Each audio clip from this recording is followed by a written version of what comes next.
Ген и Шинджи понимают, что если принесут карпа, то смогут накормить.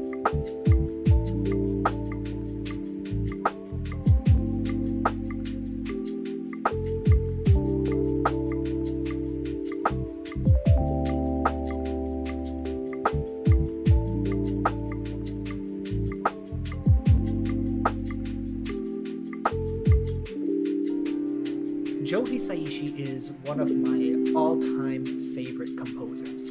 His style of writing is so unique and instantly recognizable that it's no wonder why it's often referred to as the Studio Ghibli sound. Hisaishi blends different techniques from so many different musical genres that it can be difficult to try and nail down just what exactly gives his sound such a beautifully ambiguous and nostalgic feel to it. However, if you want to learn how to take any chord progression you come up with and make it sound similar and evoke the same kind of emotions, then there are only 6 simple steps you need to follow. Now, as a disclaimer before we get started, the rest of this video does require some basic understanding of music theory, but don't worry if that's not your strength. I'll do my best to explain everything as we go along, but if you feel like you could use some extra help, like learning how to make chords, make extended chords, understanding how the scales are made, anything like that, I'll include a few helpful links in the description of this video. The 2 biggest concepts we'll need to keep in mind are extended harmony and quartal/quintal harmony. Extended harmony is a term used broadly to describe chords with more than just 3 notes. You can add a 7th, a 9th, 11th, or even a 13th note into a chord to make the most out of the extended harmonies. Hisaishi tends to use a lot of 7th and 9th chords in his pieces, and in this video we'll be using both. Quartal and quintal harmony is used to describe harmonies or chords built off of 4th and 5th intervals. This can be used to describe chords built entirely out of these intervals, or even regular chords written so that they make the most use of any 4th or 5th intervals that may appear naturally between their notes. In this video, we'll be using both approaches to capture the Studio Ghibli sound. All right, let's get started. So let's pull up my thing here. I've got my tempo set to 80 beats per minute. That's just a beat I like. It's a little bit faster than 1 beat per minute. And I think it works well for this style of music. Then for my quantized, I've got it set to whole notes, so that anytime I play a note, it just fills the whole measure, makes it so much easier for this. So the first step we're going to go with is picking our key and chord progression. To keep things simple, I'm going to stick with the key of C major, which means that the chords I can work with are C major, D minor, E minor, F major, G major, A minor, B diminished, and all of their extended harmonies. All of those can be written using just the white keys, which is why I'm using this key. But let's pick my chord progression. I'm going to go with the 4, 5, 3, and 6. So that's F major, G major, and I'm going to make it that a G major 7th, E minor, and A minor. This chord progression, the major 4th, major 5, 7, minor 3, and minor 6, is a very common chord progression found in lots of Japanese and anime music in those styles. It's commonly referred to as like the Japanese 4 chords, and I just figured it was a nice, appropriate chord progression for us to use in this video. I'm going to take that, copy and paste it so that it repeats, and you'll notice that I've left 4 measures blank before here. That's very important. You're going to want to keep that space empty. You can have more if you'd like. The least, like the smallest amount I'd like you to have is 2, but it's up to you. And you'll see why later on I am leaving that space blank. But real quick, let's listen to the chord progression.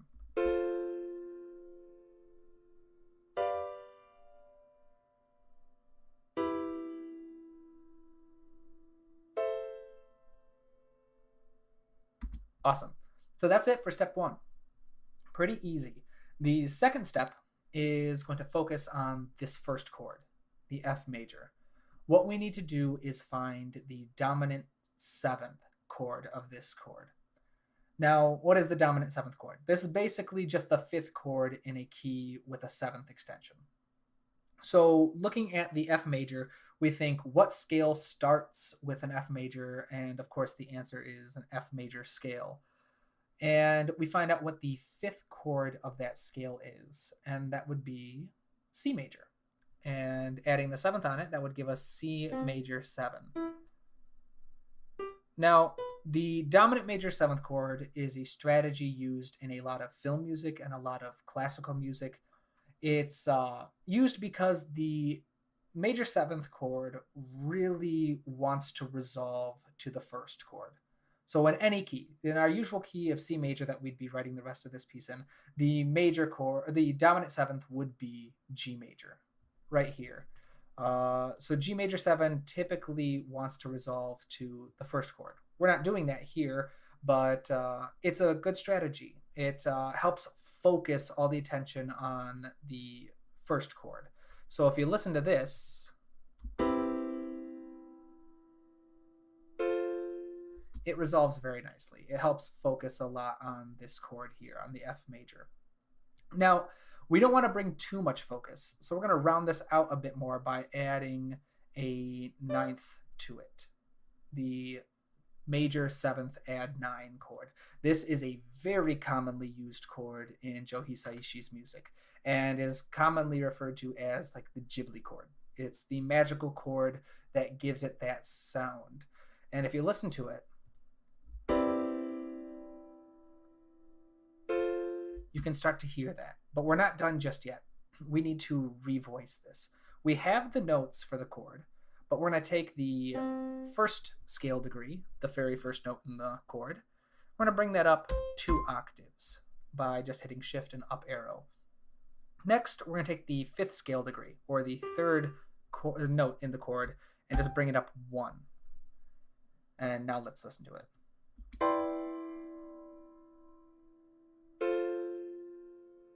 There we go. So what we've done is we've revoiced it so that the top 3 notes are perfect 4ths from each other, and the bottom 2 are a perfect 5th. The perfect 4th has a very naturally ambiguous sound to it, a very nostalgic, floaty sound to it, and it's used a lot by Studio Ghibli in their music. And this configuration is used really well to bring attention to the F major chord without snapping us out of that nostalgic feel. And it's going to sound even better once we do a little bit more stuff with it later on. But for now, we're going to step into step 3. So step 3, we're going to look at the first chord in our key, which would be a C major. And we're going to write out the C major 7th add 9 chord, which, now that I look at it, you'll notice is the same chord we used here.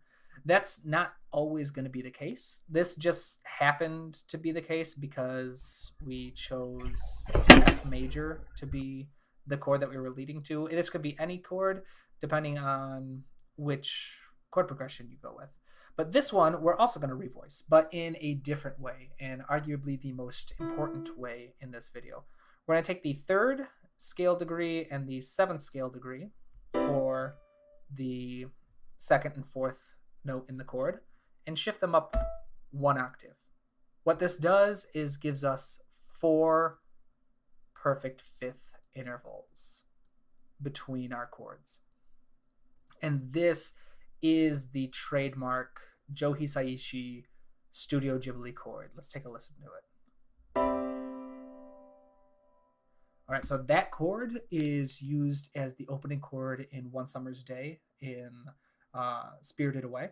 It's also used in Princess Mononoke's theme. Got a little tongue-tied there. But it's used in a lot of the movies. And it's one of his calling cards as a composer. Whenever you hear this chord, it's almost, in my opinion, like 9 times out of 10, I'm going to think Studio Ghibli, Spirited Away. I love that song. And starting your piece with this chord is going to be a real solid strategy and way to start off your piece with this nostalgic, ambiguous feel to it that we're trying to achieve. Now on to step 4. What we're going to do is fill up the space between these 2 chords. So for this, we're going to look at these 2 notes. We have a C and we have an E. We want to fill the space between these 2 with any notes we want. They don't have to be in the key. They don't have to be carefully thought of. Whatever you want, you can just randomly throw in some if you want, whatever you're going to do. Personally, I am thinking I want to kind of climb from the C to the E. And I'm going to do a half step here because that resolves nicely. And I'm going to do just the D there. So we have C, D, D sharp, E. Now that we have those notes, what we're going to do is we're going to build some chordal chords out of this using only perfect 4th intervals. I mentioned earlier about how perfect 4ths sound very ambiguous and nostalgic, and that's perfect for the feel we're looking for. So we're going to build chords made only of that interval. So we're going to do 1, 2, 3, 4, 5, 1, 2, 3, 4, 5, 1, 2, 3, 4, 5, and let's do one more. 1, 2, 3, 4, 5. And we're going to do the same over here. And there we go. You're going to see that definitely some of these notes don't belong in this key, but that's good for now. And I'll explain why in a moment. But for now, we're going to move on to step 5. And what we're going to do is revisit our chord progression. Now we have it so it's 4 chords that repeat twice. What we're going to do is take that first playthrough and delete all the notes except for the root notes or the bottom note of each chord. Then we're going to use these to build some more chordal chords, but these are going to be a bit different. These chordal chords are only going to use 3 notes, and we want to stay in the key this time. So no sharp or flat notes. So 1, 2, 3, 4, 5. All right. So right off the bat, we've run into a note that doesn't belong in the key.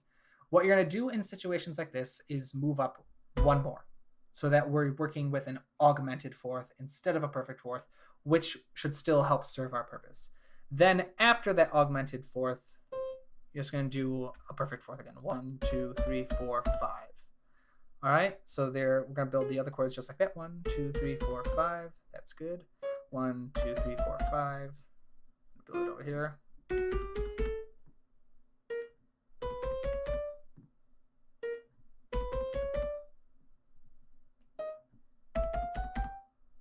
All right, so now we have our chordal chords right here, and they're all in the key.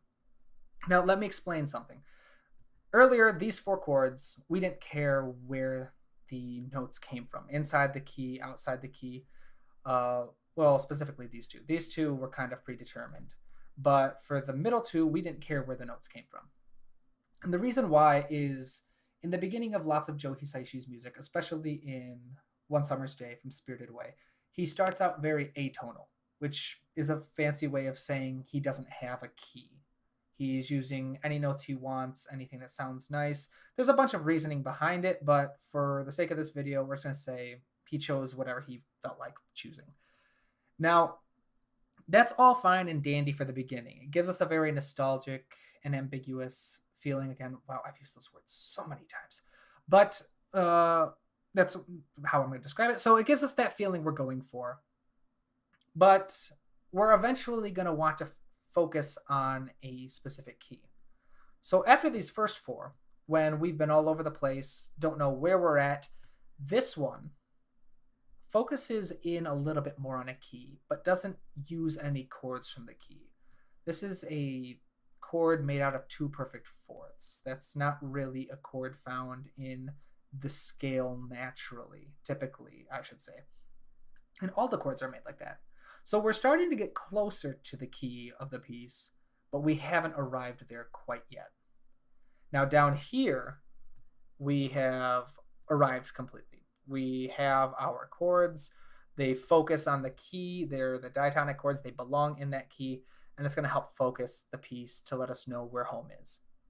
So typically, your melody would start over these 4 and have that very airy, floaty feeling, and then it would solidify a bit more here. And for step 6, our final step, we're just going to add a few little changes. So I'm going to do a bit of voice leading here. I'm going to just bring that down. And I'm not going to go into a lot of detail about voice leading in this video, but I'll come out with a video later for those of you who are interested. It's pretty simple. That's all I'm going to do. I'm not going to do much with it. I don't want to spend too much time. And next, I'm going to reduce the velocity down here, which is basically just telling the computer to play these notes a lot softer, because the music in Studio Ghibli is very often, at least for the version we're going for, very soft. So then I'm going to select the trim tool, click off. Well, first I'm going to click off to make sure it doesn't. There we go. While holding down the alternate button, I'm going to left click and just trim these chords a little bit to make it sound like an arpeggio, so we can roll into the chords instead of playing them all at once. And I'm just going to do this for the first 4, these ambiguous chords. And there we have it. That's the end of step 6. Let's listen to the finished product.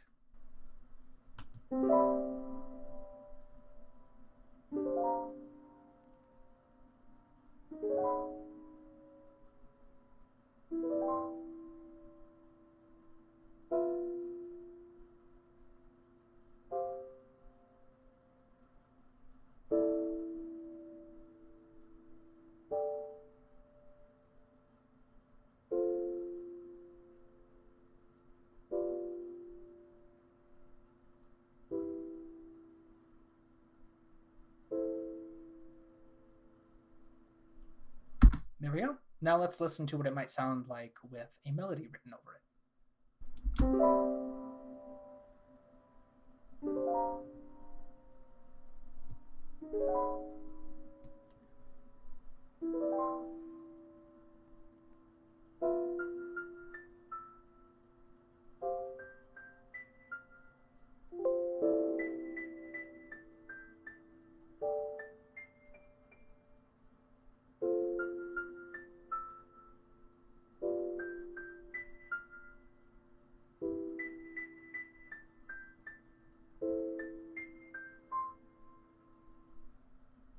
Well, that's it for this video. There are detailed notes on each of the 6 steps in this video's description in case you'd like to copy and paste them for future reference. If you enjoyed the video, please leave a like and subscribe to my channel. And if there's anything else you'd like to see in future videos, let me know in the comments. But for now, have a great day and keep composing.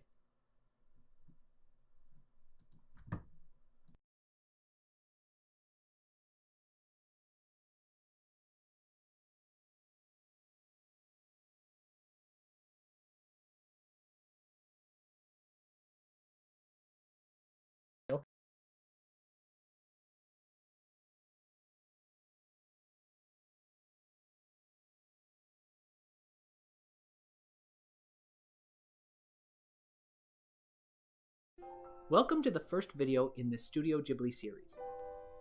Over the course of 6 videos, we are going to take a deeper look at 5 popular pieces of music written by Joe Hisaishi for some of the most popular films ever created by Studio Ghibli. We'll explore each piece and try to figure out just what compositional strategies were used to create the signature sound of Hisaishi's music. In the final video of this series, we'll put it all together into a template that can be used to adopt this sound into your own musical style. In this video, we'll be exploring one of the most popular themes to have ever come from a Studio Ghibli movie, One Summer's Day, from the Academy Award-winning film Spirited Away.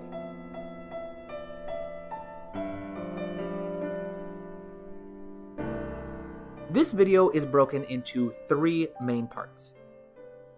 In part 1, we'll start by discussing what emotions this piece helps to evoke. In part 2, we'll break down some of the music theory found in the rhythm, melody, harmony, and the orchestration of this piece. Finally, in part 3, we'll wrap up the video by discussing which particular strategies and tools were the most impactful for creating the emotional feel of this piece in general. For your convenience, I've added timestamps in the description of this video for each of these 3 segments. Just as a quick disclaimer, this series will, by necessity, require a decent amount of music theory. Part 2 in particular will be comparatively dense and fast-paced.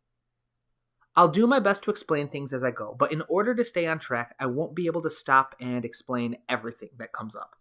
So if music theory isn't a strength of yours, I recommend taking some notes and keeping a running list of any terms you don't recognize, so that you can look them up later and hopefully expand your skill set. Regardless, I'll try my best to be as clear as possible, especially in the third part of this video, where we'll be diving into the really cool stuff. So with that, let's get started. The first thing I wanted to do in this analysis was to identify what emotions the music helps me to feel. This is a very important step because it helps to differentiate a film score analysis from a purely theoretical analysis. My goal isn't to document every single musical gesture and tool that I can find in the music. Instead, I'm trying to find out what emotional response the music evokes in me, and more importantly, why. What specific lessons or strategies can I learn from it to try and evoke similar emotions in my own music? So right off the bat, I need to start by naming the emotions I feel when I listen to this piece. The first one to come to mind has to be nostalgia. Whenever I listen to this piece, I can't help but feel as if there's something that I miss. Maybe it's a memory, an old friend, a place, I don't know. But I get just an overwhelming sense of just this wistfulness tinged with just a little bit of sadness. It's kind of like a strange mix of contentment, of being happy with what I have, and a yearning or wanting something more. It's just kind of a timeless melancholy desire to think about both the places I've been and the places that I still want to go. And honestly, I could go on and on about this, but you probably get the point. In a word, this music feels very nostalgic and very timeless to me. So now that I've identified the emotional response that I have to this music, it's time to figure out why. First, let's set the stage for our analysis by looking at issues pertaining to rhythm and tempo. This piece is written for a moderately slow tempo of 72 beats per minute, and it never wavers, although it is often performed more rubato when live. The meter remains strictly in 4/4 time throughout the entire piece, only deviating for a single measure in 3/4 time, which is done for phrasing purposes. For the most part, the fastest note commonly used is the 8th note, which helps to build a steady momentum without going too fast. This will actually be quite important when we get to the third part of this video. Finally, the last thing I'd like to mention here is that dotted rhythms are very common in this piece. Dotted rhythms are any rhythm in which the beat is shared unevenly between two notes, one longer and the other shorter. For example, a dotted quarter note and an eighth note. In this situation, two beats are shared between two notes, but one note is worth 1.5 beats, while the other is only held for half of a beat. So the two notes don't share the number of beats evenly, and this leads to a syncopated feel of the music, or a feel in which the accents of the music are placed in odd places. As we continue to analyze more and more pieces in this series, we'll find that this is actually a very common starting point for us.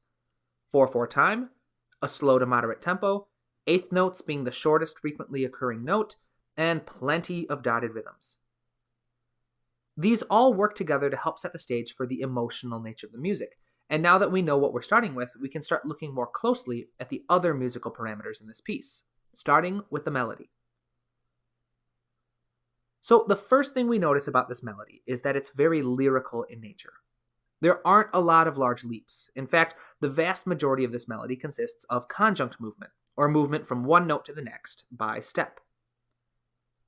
The vast majority of any disjunct movement that does happen, or movement from one note to the next by a skip or a leap, consists of thirds and perfect fourths. This helps make the tune easier to hum and sing along to, because each pitch is close to the ones around it. And that goes a long way to help make this melody so catchy. When we look at the phrase structure of the entire piece, we notice that it mostly consists of 4 and 8 bar phrases. This is pretty common, especially in film music. And I know that 4 and 8 bar phrases can come off as a bit vanilla to concert composers, but you can't argue that they don't work incredibly well for creating catchy and memorable melodies, which is exactly what is happening here. When we take a closer look at each of these phrases, we quickly notice that the majority of the piece seems to be focusing on manipulating and developing just 2 primary motifs.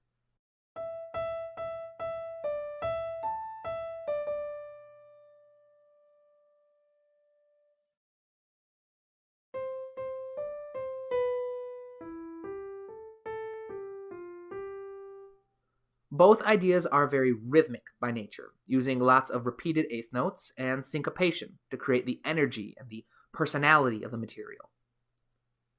The entire piece could be broken down into repeating just these 2 ideas, with some form of variation being used with every repetition, just to keep it from growing too old. This way, the 2 ideas can help contrast each other and provide just enough variation to keep things interesting without getting too complicated. When we look closer at how these motivic ideas are used, we find that the grand majority of the melody consists of chordal tones, or notes that also appear in the harmony below. Of the non-chordal tones that are used, the most common types happen to be passing tones, neighbor tones, and appoggiaturas. In this situation, passing tones and neighbor tones are both used as embellishing notes that help bring additional color and personality to the melody, while appoggiaturas in film music tend to be something quite different from their counterparts in concert music. Film appoggiaturas refer to non-chordal tones performed on a downbeat, and these play a very large part in creating the personality of a theme, because you have a note that doesn't quite belong to the underlying harmony on the strongest beat of the measure. Although most of the melody does consist of chordal tones, many times the non-chordal tones are used as a strategy for developing the motivic material.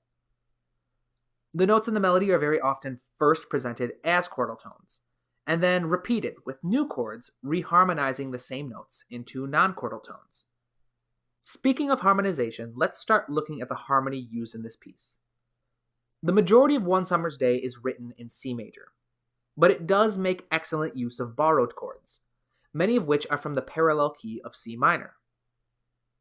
These borrowed chords help to blur the lines between the major and minor key, helping to provide a little emotional ambiguity to the whole piece. Along the way, the piece does eventually modulate fully into both C minor and A minor, but it returns to C major before ending. The harmonic rhythm of the piece remains relatively constant at a moderate 1 chord per measure, only building up to a peak of about 2 chords per measure, in moments where the music really starts to build up more momentum. When we take a closer look at just what kinds of chords are used, we find that an astonishing 64% happen to be color chords, or any chords beyond the traditional triad. These chords are named as such because of the so-called color tones that are found in them, which are any pitch beyond the traditional 3 that are found in a triad, a first, third, and fifth. The most common color tones used were 7th chords, 9th chords, and suspended fourths and seconds. These color tones all help to provide more color to the sound by introducing additional dissonance to the mix, and we'll discuss more on why this works in the third section of this video. To help control this dissonance and provide even more ambiguity to the sound, these chords are then frequently written using open voicings, especially the suspended 4 chords, which, when written open, are just 2 stacked perfect fourth intervals. We're almost done with this section, so if you're feeling a little lost at this point, no worries. We'll be narrowing down our focus in the next section and getting a little more specific with what some of these strategies are and why they're useful. So let's quickly cover the orchestration used in this piece before getting into the really fun stuff. As a disclaimer, I did not have access to any orchestral scores for this analysis. So any notes that I share on orchestration in this video were taken by listening to the soundtrack on repeat while following along in my piano score.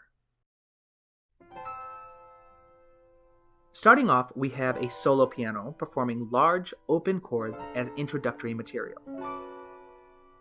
In the final measures, the upper and mid-register strings enter to perform some sustained harmonies. Next, we move into section A of the music. This part consists of a single 8-bar phrase that introduces the first motivic material. We hear it performed in a solo piano, while in the accompaniment we have the upper and mid strings continuing the sustained chords, while the harp rolls the chords for added color. Near the end, we hear the horns and woodwinds come in on the final chord for some added momentum and energy. Moving into section B, we find another 8-bar phrase, working with the same motivic material. Here, the strings, harp, and piano continue their rolls, while we hear some low strings added on the bass line. In particular, some contrabasses are performing pizzicato. The horns are performing some quietly sustained pitches, while a pitched metallic idiophone, possibly a vibraphone, is adding some color and subtle accents here and there.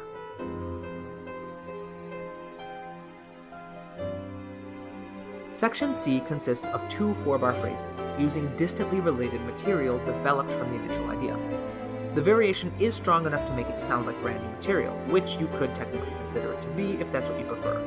But here the melody continues in the solo piano before shifting to horns, flutes, and glockenspiel for the final few measures, almost acting as a call and response to the initial piano statement. In the accompaniment, we have the mid strings on a countermelody, low strings on a bass line, and soft trumpets and trombones on sustained chords near the end. Section D introduces our second motif, with a 4-bar phrase and an 8-bar phrase. Here, every instrument but the piano drops out for a few measures, before flute and bassoon take over the melody, and the strings re-enter on sustained chords and bass line. Then we return back to just solo piano, before reintroducing the strings.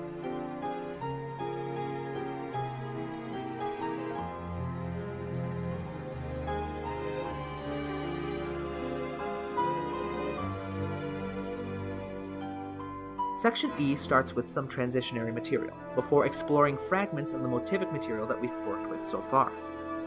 Here, the melody moves around from solo horn to woodwinds, then upper strings and pitched metal idiophones, back to the full horn section. In the accompaniment, we have sustained strings on tremolo, a tuba on a pedal note, woodwinds on countermelody, and then some soft horns on sustained chords.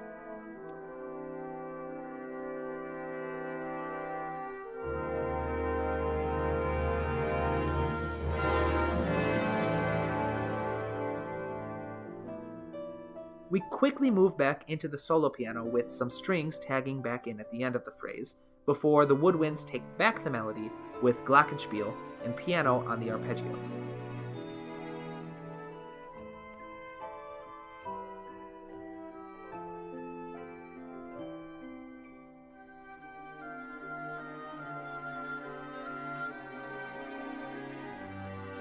finally returning to the piano and strings for one last time.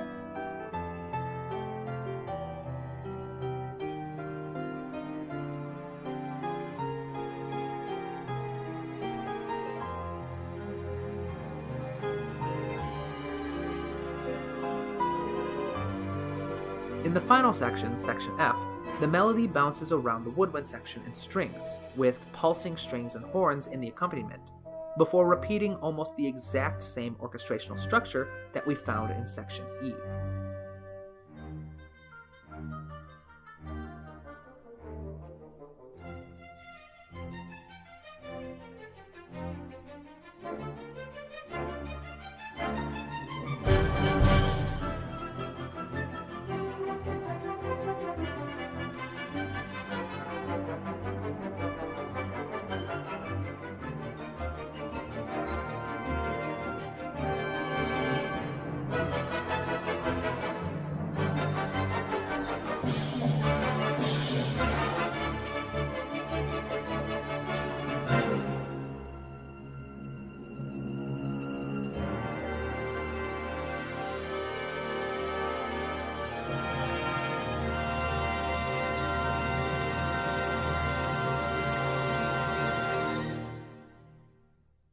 Alright, so we've covered a whole ton of material in this video so far, but now it's finally time to figure out what strategies were the most instrumental in creating the emotional palette of this piece.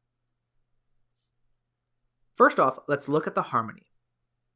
Although most of the piece is in C major, Hisaishi keeps things from sounding too happy by frequently borrowing chords from the parallel minor scale. By mixing up chords from both the major and the minor key, he keeps things feeling more ambiguous, which contributes to the nostalgic and the melancholy feel of the music. You don't know if you should be happy or should be sad because he keeps sending you mixed signals. Next, we've got the color tones that were used extensively throughout the entire piece.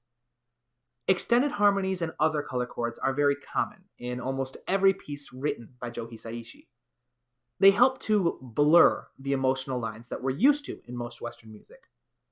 You see, more often than not, the average listener associates major triads with happy emotions, and minor triads with sad emotions. But when we add additional notes to the mix, we end up blending the associations of multiple chords together. I mean, just look at an A minor 7.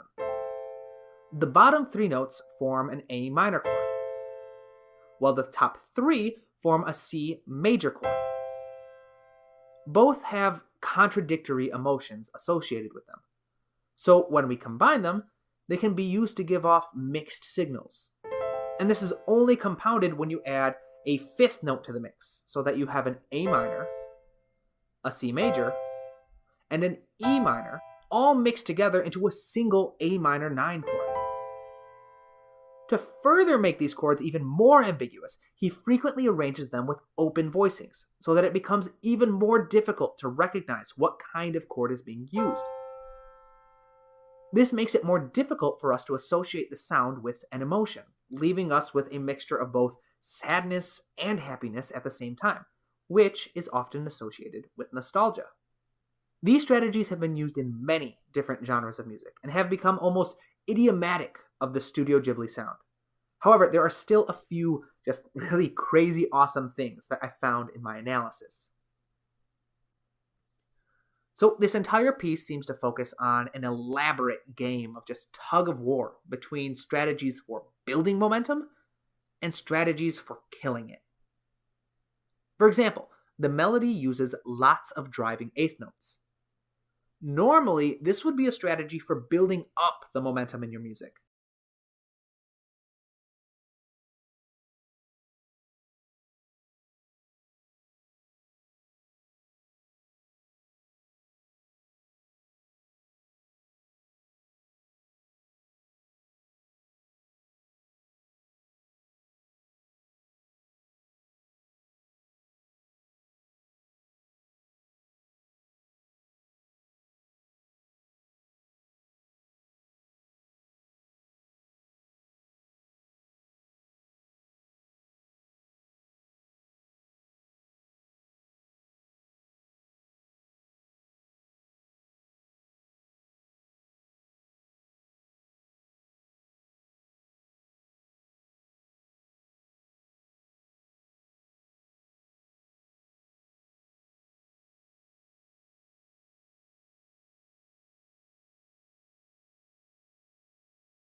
If you use lots of short notes, you can build lots of energy.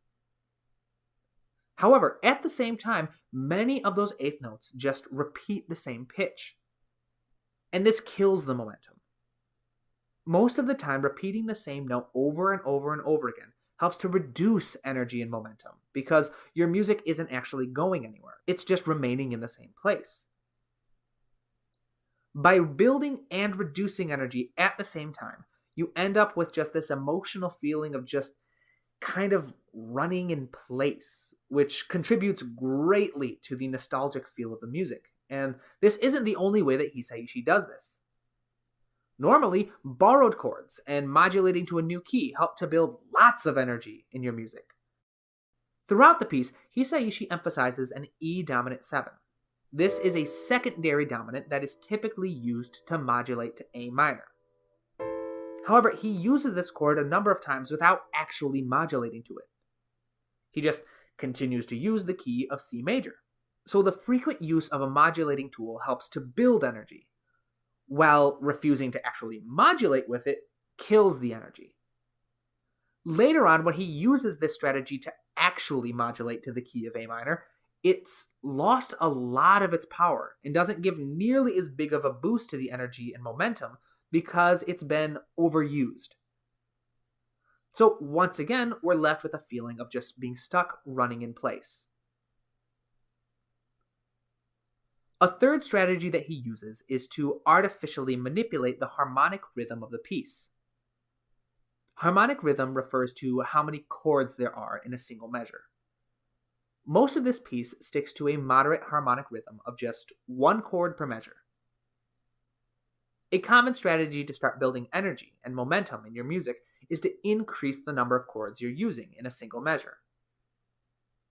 Hisaishi games this system by often adding and subtracting color tones from a chord in a single measure. For example, using an A minor triad for the first half of the measure, and then switching to an A minor 7 chord in the second half. Technically, the harmonic rhythm has increased. You now have 2 chords in one measure. However, since both chords share a root note, and there's only one note difference, there's not really a perceptible change in energy. So once again, he's using a traditional strategy for building energy, but then purposefully robbing it of any power.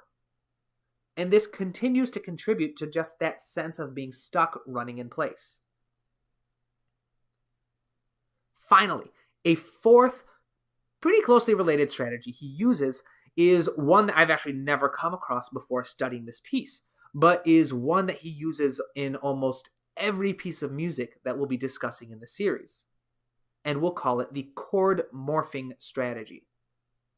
So Hisaishi breaks up a single chord with extended harmony into multiple subchords being played at the same time. For example, let's look at the 5th measure of section B.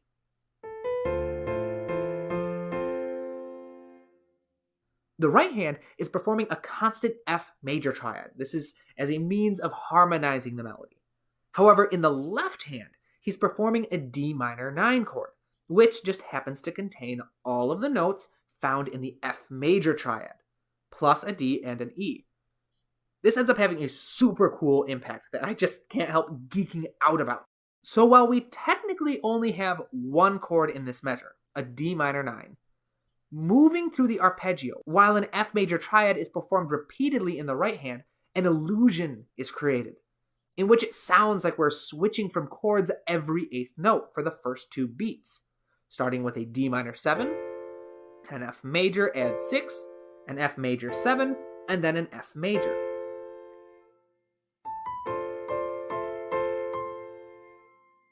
And this just results in yet another just brilliant strategy for both building momentum by faking an increase in the harmonic rhythm, while simultaneously undercutting it by not actually moving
Да, есть такое, Юля, есть такое.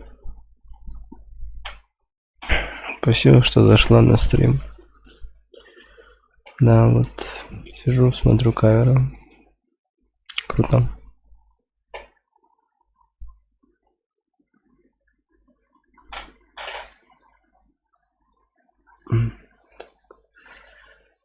Что там у нас по камерам?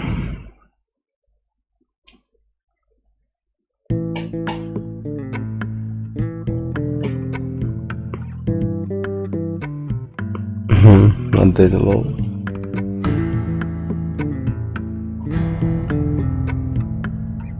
Что там попсовал?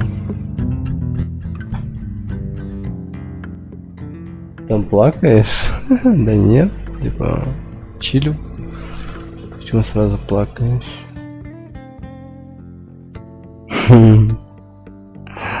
Отхожу от вакцины просто.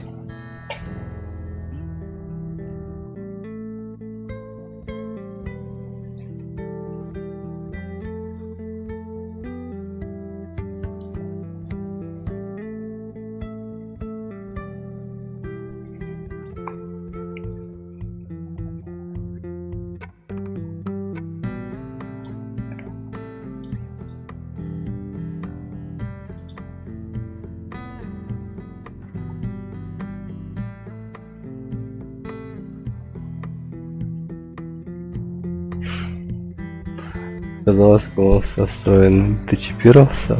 Лох. Ну спасибо, папаш.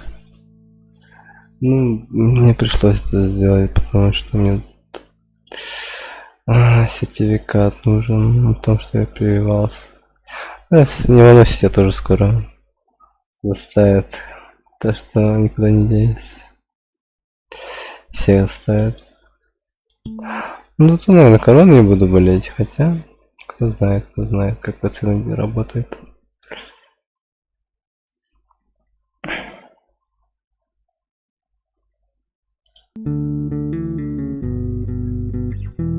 Так. Для этого рановато еще. 31-го нету.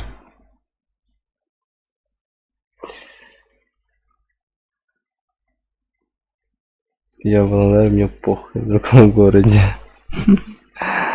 Что-то что-то спасет? Я думаю, что нет.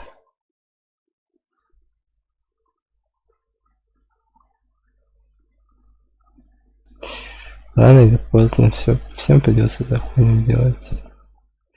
Да. последствия, конечно, да, неприятные, но что поделать.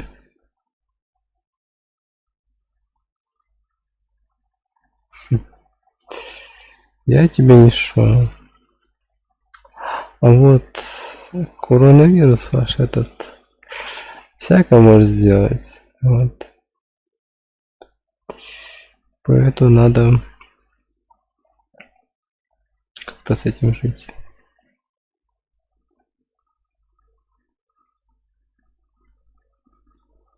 Но все равно какие-то последствия на самом деле не очень. Просто температура и все пройдет.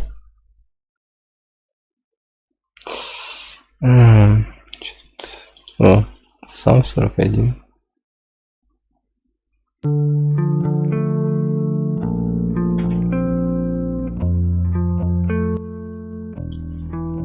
Ты имел в виду, Юля, в другой стране. В другом городе хотя бы что тут. А так. Нет. Для...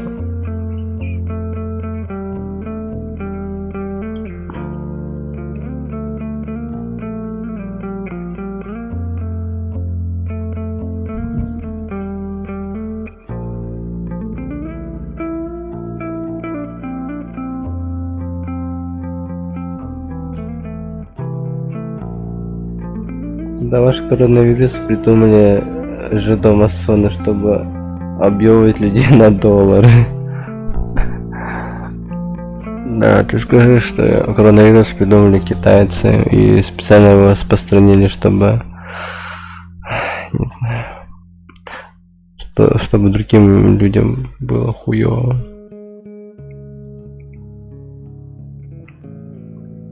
Чтобы все начали вакцинироваться. Я не знаю, кто знает, может, в натуре какое-то правительство, сговор. Искусственно якобы его сделали. Кто знает, кто знает. Может, чел в натуре съел летучую мышь и все, нахуй, пошло-поехало.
Эх, лежи.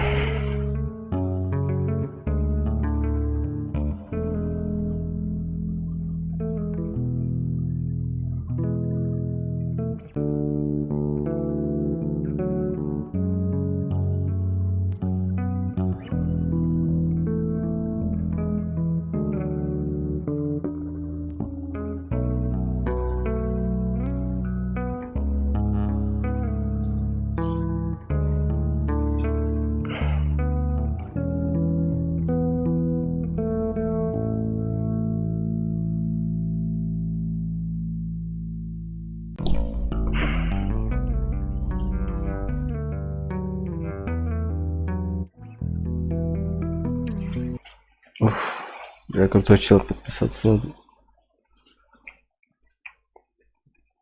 Случайно нашел этот канал вообще. Случайно мне какой-то видос выскочил там про...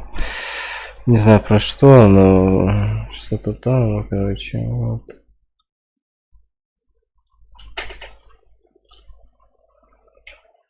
Ой.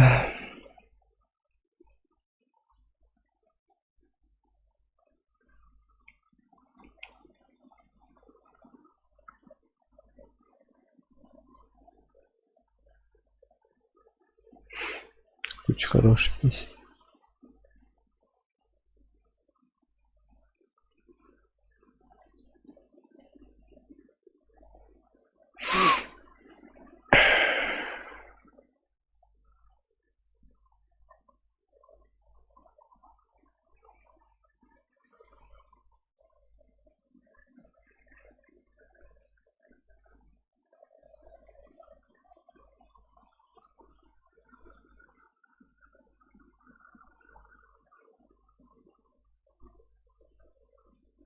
А, вот мне что выскочило.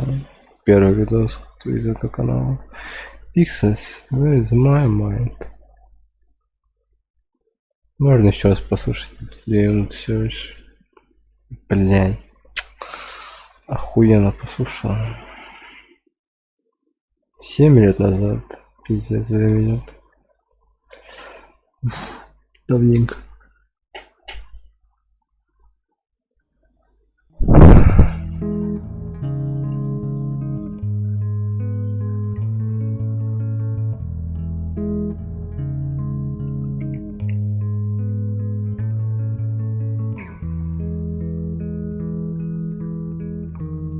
Ебать, 2014 год. Я помню, у меня еще был кнопочный телефон. Nokia, это такая. Либо еще после школы сразу же.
Я хочу себе гитару, не бас-гитара, но на обычную свою электрическую шестиструнную.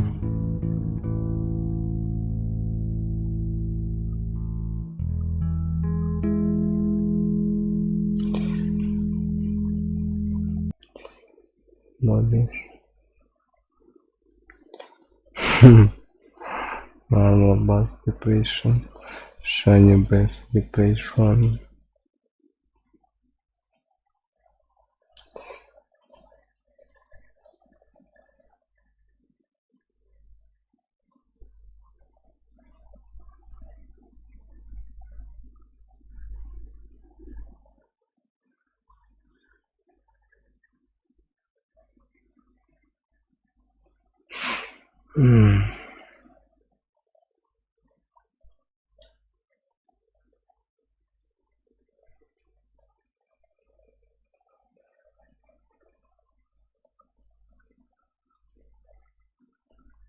Все. Закончилась хорошая музычка.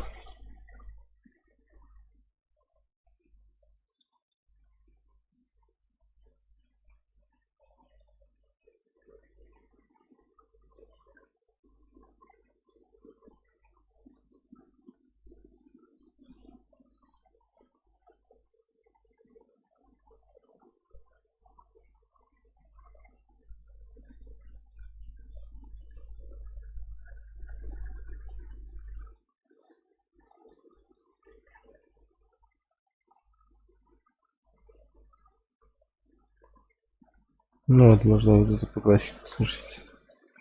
И, кстати, он, Лил Пипи.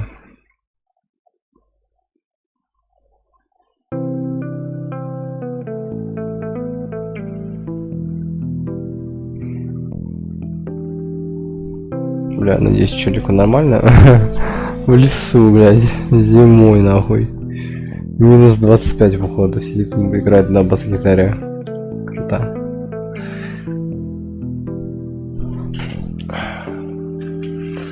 На-на-на-на-на-на-на-на.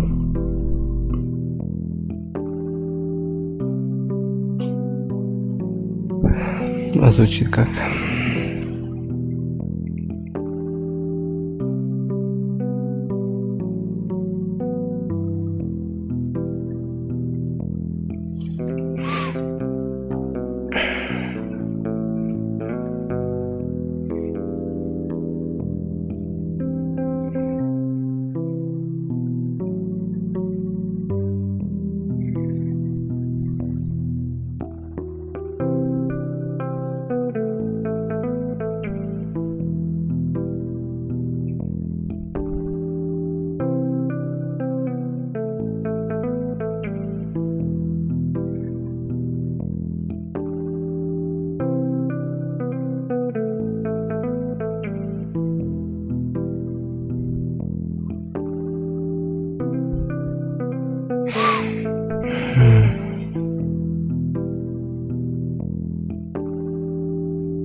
Сюда слишком банально.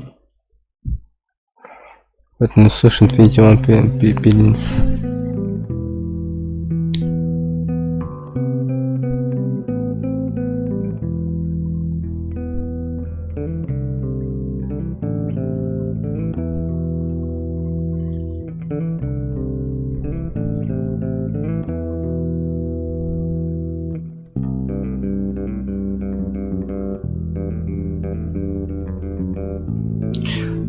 А еще говорят то, что все басисты геи. А я одобряю.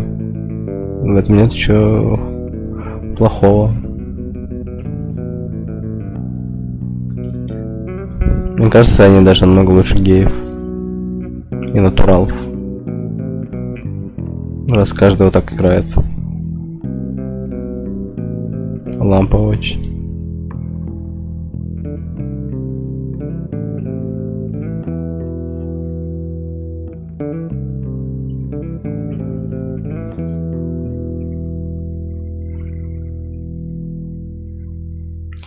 Круто очень.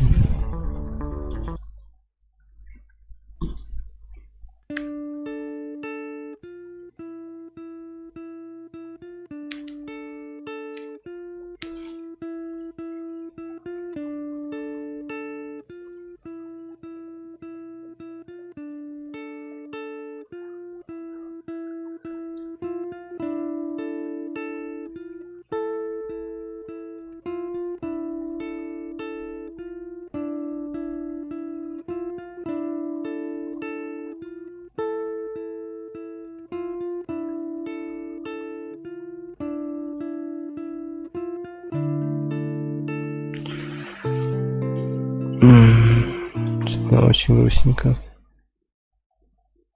Но сюда пришел не грустить.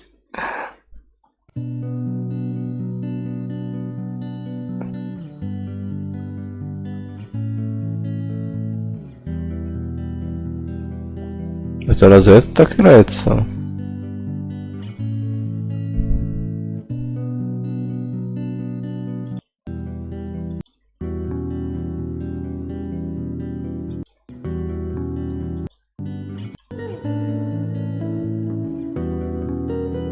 Во. Та-та-ра-та-та-та, та-та-ра-та-та.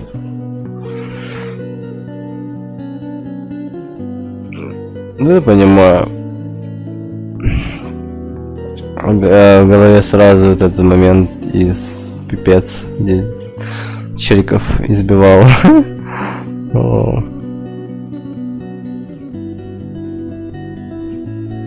Палкой. Палка Пити.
Hayao Miyazaki's Spirited Away is considered an all-time classic animated film.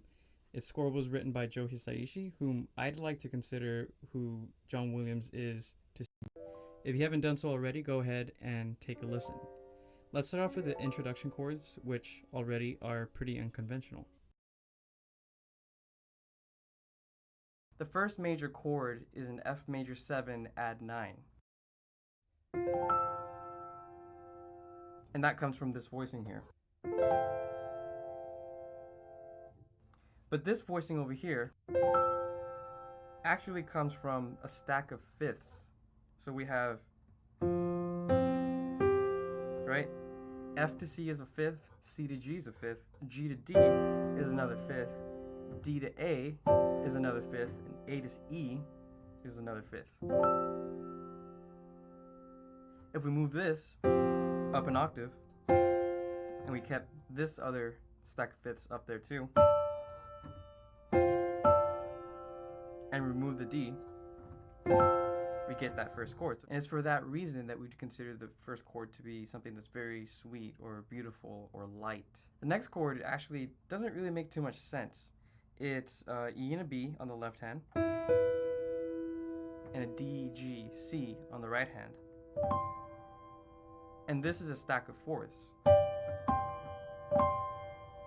And this is the chord.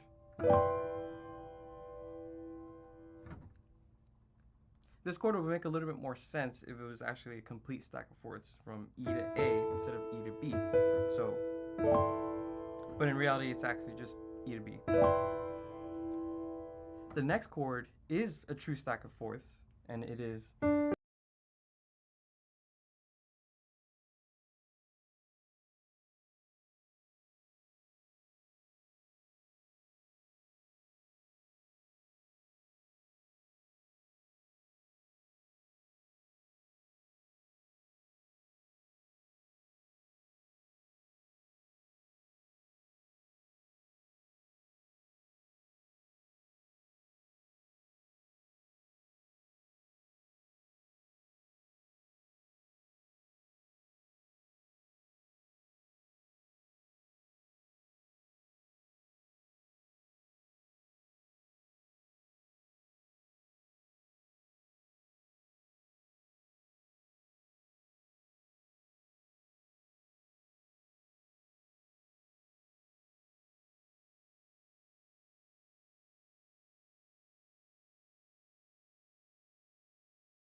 And the next chord is a transposition of the previous chord down 1/2 step, but with a D on top or an extra fourth.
Приветствую всех адекватных и абсолютно разумных зрителей данного канала, а также случайных прохожих. Рад вас всех видеть на показе режиссерской версии фильма «Урожайск», который повествует об достаточно любопытном ретро-квесте Харвестер. Как многие из вас знают, изначально должен был выйти цикл из 3 частей, но, к сожалению, YouTube очень сильно помешал выходу роликов. Из-за этого пришлось выход отложить на долгий срок, пока с канала не спадут санкции YouTube. К огромному сожалению, они не спали до сих пор. Однако, глядя на огромный ажиотаж среди зрителей, было решено рискнуть и выпустить переосмысленную режиссерскую версию, включающую в себя немного дополненные 2 части и финальную 3-ю. Также сам ролик, скорее всего, не монетизируется, и YouTube на него уже накинул возрастные ограничения. В таких условиях работать, к сожалению, очень и очень сложно. Вполне возможно, что сам ролик обречен быть неувиденными не то что новыми зрителями, но и теми, кто его ждал. Или еще хуже. Ролик, вполне возможно, будет удален. Но благо у нас получилось завершить эту историю не без вашей поддержки, конечно же. Нет. И не без поддержки имба Энерджи. Спасибо, что не бросаешь меня даже в самые сложные времена. На данный момент человеком, то этого ролика не было бы и в помине. Квесты 90. Смотра. И дам, если прямо сейчас. Если вдруг среди вас есть новые зрители, то знайте, что канал ББ, ровно как и казино, всегда остается в выигрыше. Дамы и дамы мужского пола, желаю вам приятного просмотра.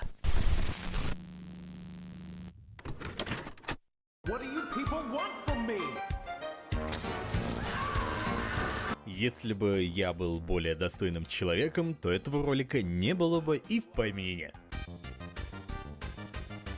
Квесты 90-х — это одна из самых замечательнейших вещей, что случалось с игровой индустрией. И суть тут не в том, что тогда лучше всего знали, как оперировать таким жанром, нет. Тогда была эпоха открытий и экспериментов, определенной рецептуры разработки игр не было в принципе, и поэтому каждый будто на конкурсе талантов пытался придумать что-то новое и выделиться, сделанным не по каким-то общепринятым или денежно-доильным стандартам, а чем-то своим. Родным. У нас восхитительная сказка в 3 актах с 3 разными героями в рамках необычайного королевства. А у нас на озвучке Пеннивайз. А у нас Василий Иванович из 3-го Ведьмака. А я вот сделала фантазмаг. Заткнись! А у нас Твин Пикс с подметом с очень глубинным смыслом и возможностью убивать. Время за прохождением невинного квеста про американский быт. Господа, поначалу мне было любопытно, но сейчас вы захватили все мое внимание. Как сказал один великий румынский кошевар, если бы у моей бабушки были колеса, то она была бы мотоциклом. А вот если бы Дэвид Линч был двачером и упарывался кустарным крокодилом, дабы потом от передоза превратиться в говяжий бульон, то он сделал бы Харвестер. Харвестер — это один из самых темных продуктов игровой индустрии 90-х годов. Его можно было бы сравнить или даже приравнять к игре Харлана Эллисона, но проблема в том, что творение писателя имеет под собой достаточно явные смыслы и высокие материи. Проще говоря, видно, что автор пытался до нас донести нечто важное, а у истории была многослойная мораль.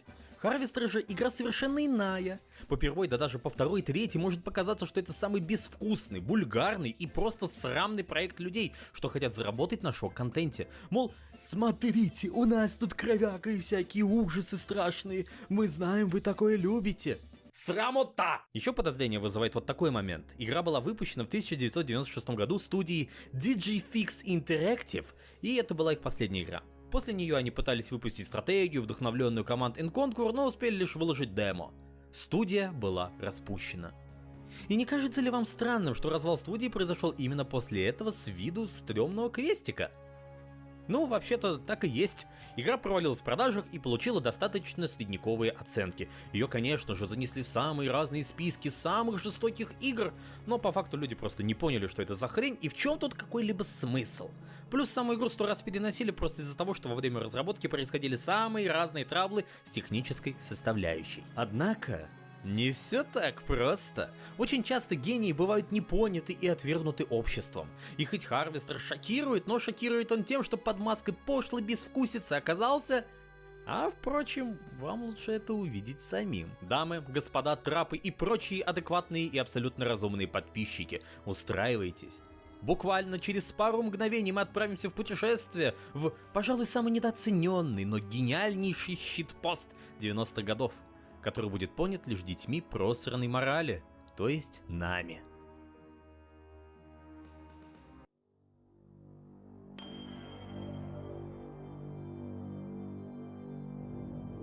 Само вступление уже заранее нас готовит к чему-то страшному, ожидая, что буквально с порога нас выбросит в самую кучу кровавого месива.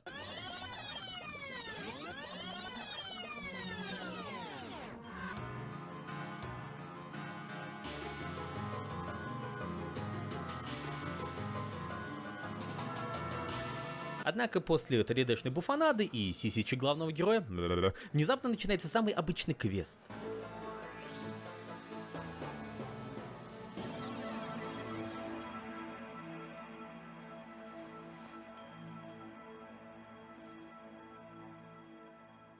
Мы играем за дефолтного Аяши, что очнулся в своей самой типичной спальне. У стенки стоит кларнет, принадлежащий, очевидно, жирной старшекласснице, а на подоконниках находятся самые обычные, свежеполитые пластиковые растения. С этого момента я и начал подозревать, что что-то определенно не так. Больше понимания получаем мы и наш главный герой, лишь выйдя из комнаты.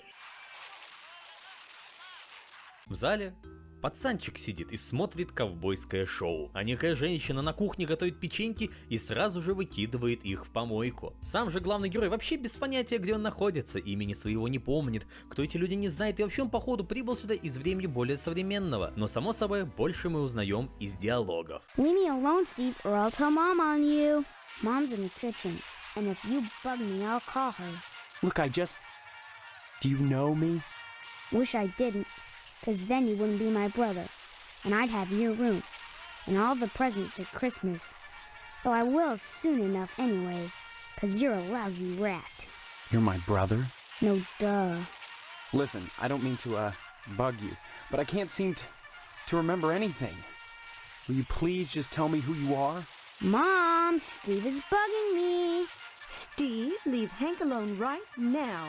Узнаем, что главного героя именуют Стивом, но приятные моменты на этом оканчиваются. Ведь абсолютно никто из семьи не желает верить в якобы чушь про потерю памяти.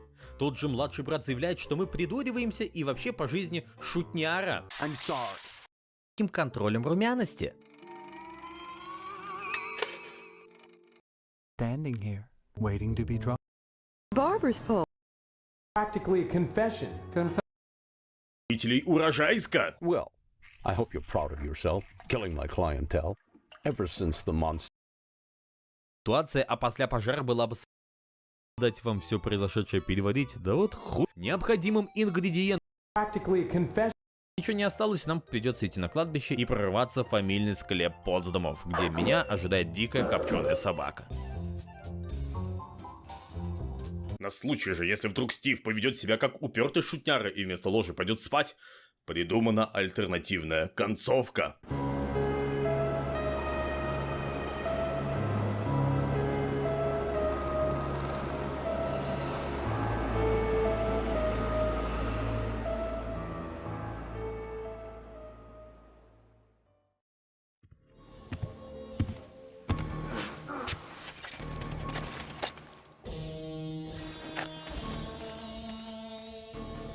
What the hell are you doing?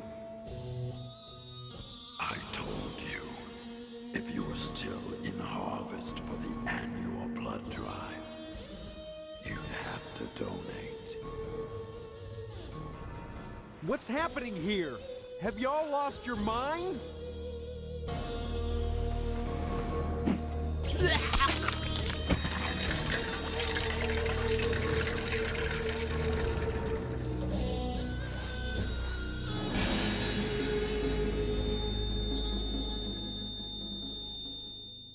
И лишь теперь, с позвоночником в руках, Стив является перед мужиком в халате, и тот произносит речь радостную. Мол, ожидают Стива испытания. Намекает, что, возможно, Стефани жива, и вручает нам особый масонский кинжал. Now, let the initiation begin. Наконец-то!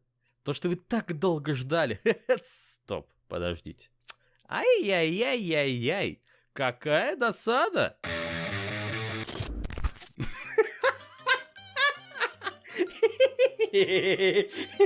Вот я сейчас записываю, показываю пальцем в микрофон, типа показывая на вас. Вы же не думали, что я просто так закончу и не дам вам узнать, чем закончится данная история? Это же, видимо, очень мучительно ждать продолжения. И заканчивать на таком вот клиффхенгере я бы не стал. Шутняра в луке а-ля Щекотила оказывается внутри здания ложи, где его встречает свидетель платонической любви от слова «плоть». Ah, you're here. Excellent. You'll find them through that door. Excuse me? You are the exterminator, are you not? Полурослик говорит, что Стив, похоже, дезинсектор, да. Нам бы тут нехороших паразитов уничтожить, так что Стиву лучше бы быть дезинсектором. А Стив такой: не, я нормальный чел. А полумуж такой: ну, тебе же хуже. Pull the lever, Frank.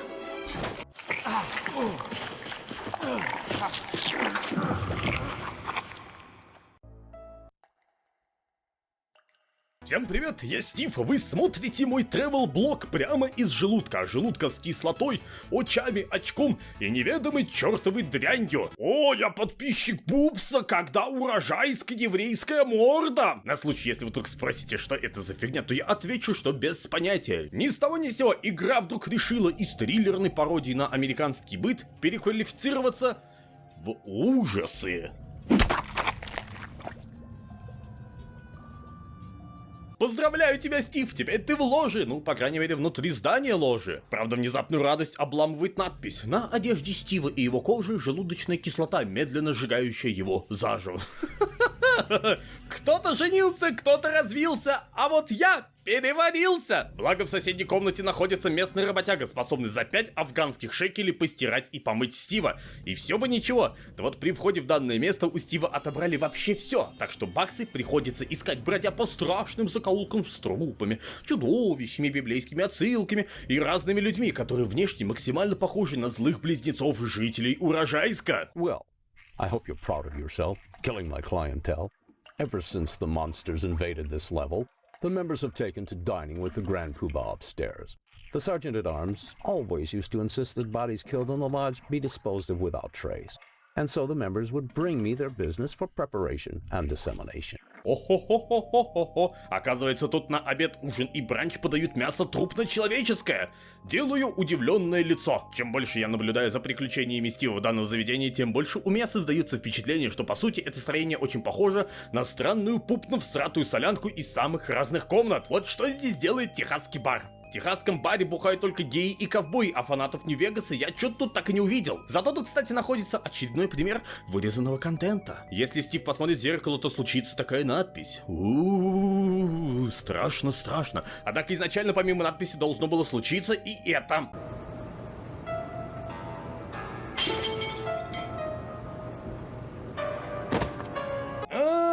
Вообще я согласен с тем, что катсцену вырезали. Она больше имела бы смысла, если бы Стив был без рубашки. Зато именно тут наш красавчик наконец-то употребляет алкоголь.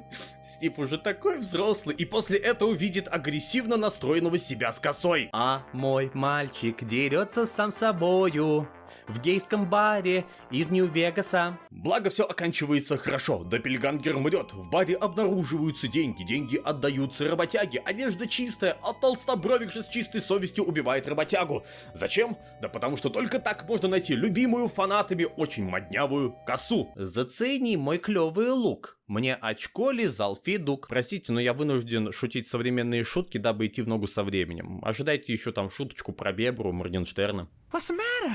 You scared? Вообще, я уверен, что вы там сидите и котелок чешете в непонятках, а посему я вам поясню. Ложа состоит из нескольких этажей, и конкретно наше повествование остановилось на этаже первом. Все, что нам нужно, это путем решения головоломок двигаться все выше и выше, через тернии в мохнатое бунгало Крачковской. На самом первом этаже происходящее еще относительно адекватно, ибо тут осталось всего лишь, чтобы убивать немного нечисти, скормить части человеческой туши обитающему под водой валакусу, да забрать средства против гадких растений, убить само гадкое растение, а потом и стража.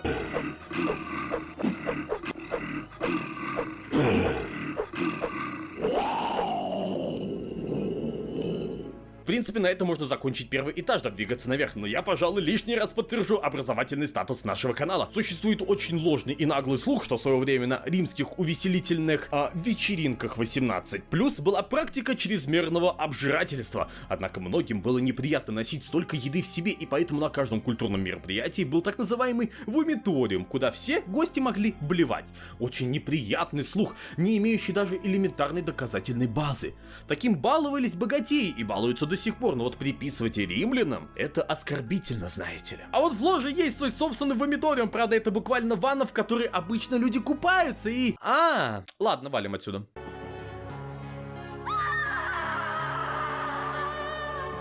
Вау, Стефани, походу дамы на лоскуты пускают, надо поторапливаться. Второй этаж представляет из себя куда более культурное место, место эстетики. Уверен, что маэстро Панасенкову тут было бы самое, что ни на есть подходящее место. Ибо как минимум тут даются ответы на вопросы, которые я обычно не спросил бы. Типа, каковы границы искусства? That's always the dilemma, sir.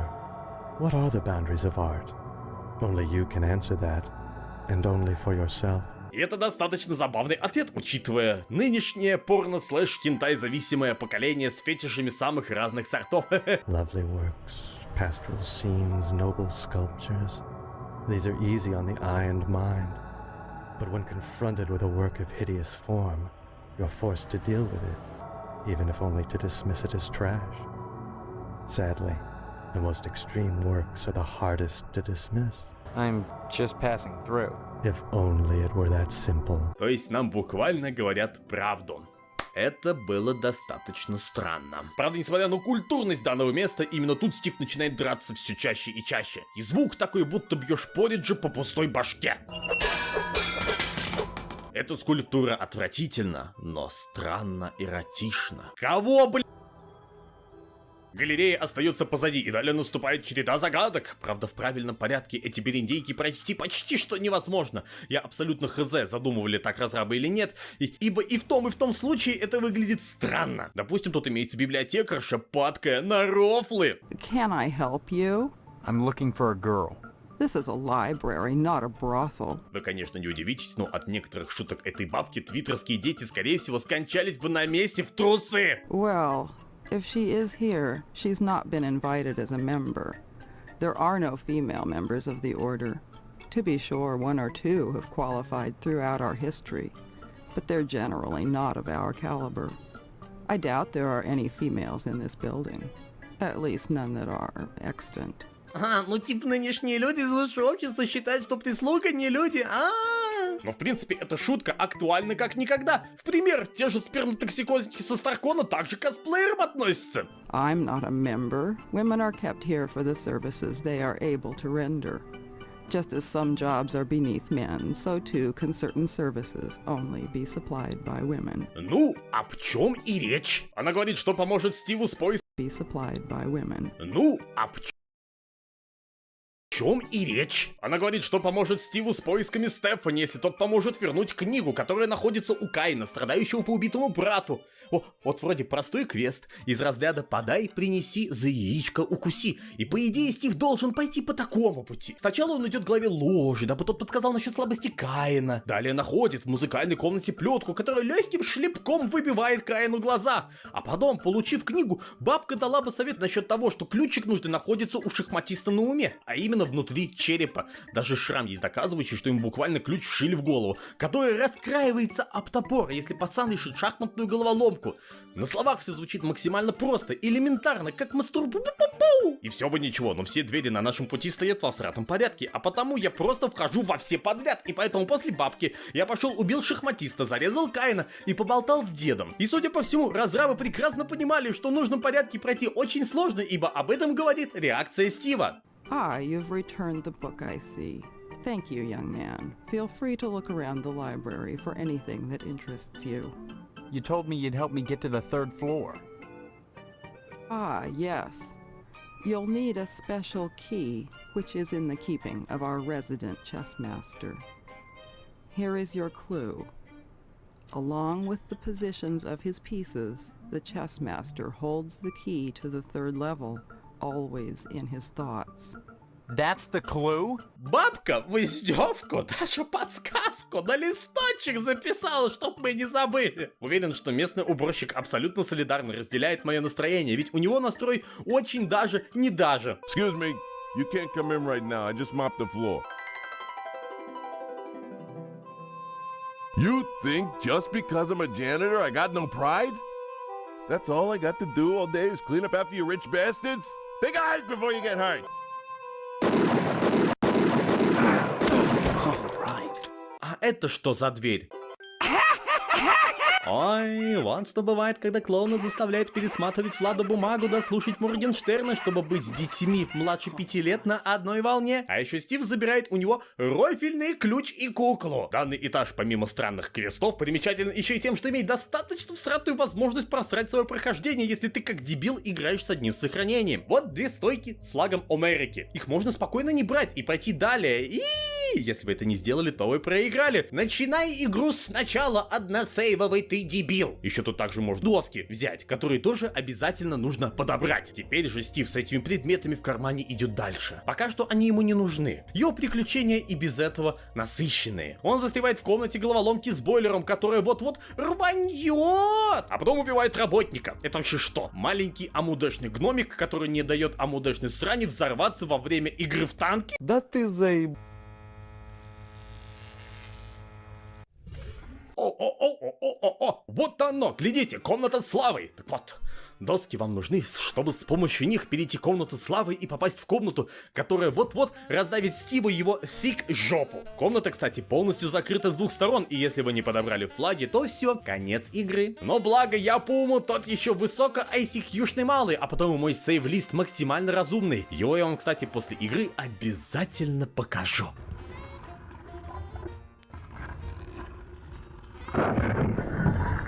В конце же второго этажа нас ожидает достаточно жуткий и опасный босс. Ура! Еще один этаж пройден! О, чует мое сердечко Стефани, там совсем худо. Надеюсь, ее не заставляют сниматься в ремейке аморального грабежа. Что ж, а вот и третий этаж, О, блин. Скажу мягко, тут испытания выходят на совершенно иной уровень. Если до этого были головоломки с драками и парой квестов, то тут же на самом деле головоломки нет. Стиву просто надо пережить достаточно необычный экспириенс. Первым испытанием оказывается храм воздержания.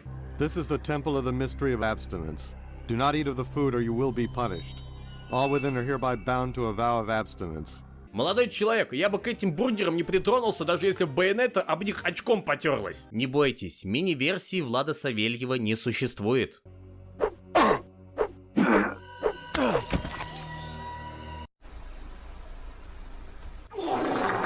Следующим на очереди оказывается храм материнской любви. Храм, где юные люди употребляют свою мать живьем. And some mothers complain that their children don't come to see them. Наверное, тут должна быть какая-то очень циничная шутейка от меня, но мать достаточно здравые вещи глаголит. From the start, children are parasites. That's what you've got to understand. Sucking the life out of you. Your very life's blood pumping from your belly through obscene pink tubes into their thieving hearts. And even after birth, they keep leeching the life from you. You don't know the half of it. Is that the bliss of motherhood? That's the mystery. Just what the world needs. More greedy little mouths to feed. Children suck the life out of society. They have to be protected, nurtured. Everything has to be childproof and rendered childish. Sadly, they'll suck the life out of you too. You too. Ну и в чем она не права? Храм тайной религии. Welcome to the temple of the mystery of religion. The mystery is thus. Those who preach love and mercy in God's name are often those who call for the death of heathens. В этом месте Стив оказывается вовлечен в увлекательную викторину. Вы, ребята, тоже присоединяйтесь, я показываю пальцем в микрофон, то есть на вас. Попробуйте проверить себя и свои знания. И первый вопрос таков. Do you believe in God, my son? Какой же ответ на столь интересную загадку? Вы там выбрали ответ? Отлично. И правильный ответ таков. Indeed, any other response would be blasphemous. Answer me this, if the word be with you. Does the Lord bounce on a spring or frolic with the wombats? Чё, я не знаю, блин. Так, я так думаю, что вопрос тут с легкой заковыркой, с подвохом. Ну, конечно же, очевидно, что ответ... Yes, the fields of the Lord are rife with wombats, and he is their shepherd. Answer thus, if thou be virtuous, doth God Almighty herd them with his staff, or with special imported wombat herding equipment? Но это, я думаю, совсем просто, учитывая прошлый ответ. Хотя, я думаю, вы и так догадались. Naturally, God being almighty hath no need to import anything his staff doth serve. Now, I ask thee one final question, which is only known to those amongst the ranks of the saved. Is God a jar of strawberry preserves, a size 12 sneaker, a foot-long hoagie, an all-expense-paid trip to Brazil, or a new car?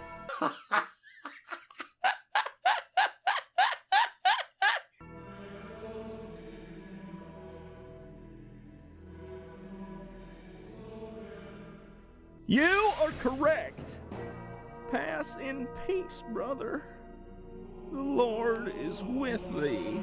А можно на этом моменте уже ролик закончить? У нас все равно на этом ролике монетку отключат. Давайте я вам скажу то, что все это концовка. Все, игра кончилась, сейчас титры пойдут. Ну ладно, идем дальше. Следующая локация оказывается менее мозговыносящей. Это храм морали. В ней всего лишь сидит ветеран Вьетнамской войны, пустивший свою семью на поридже с митболами. What do you want here?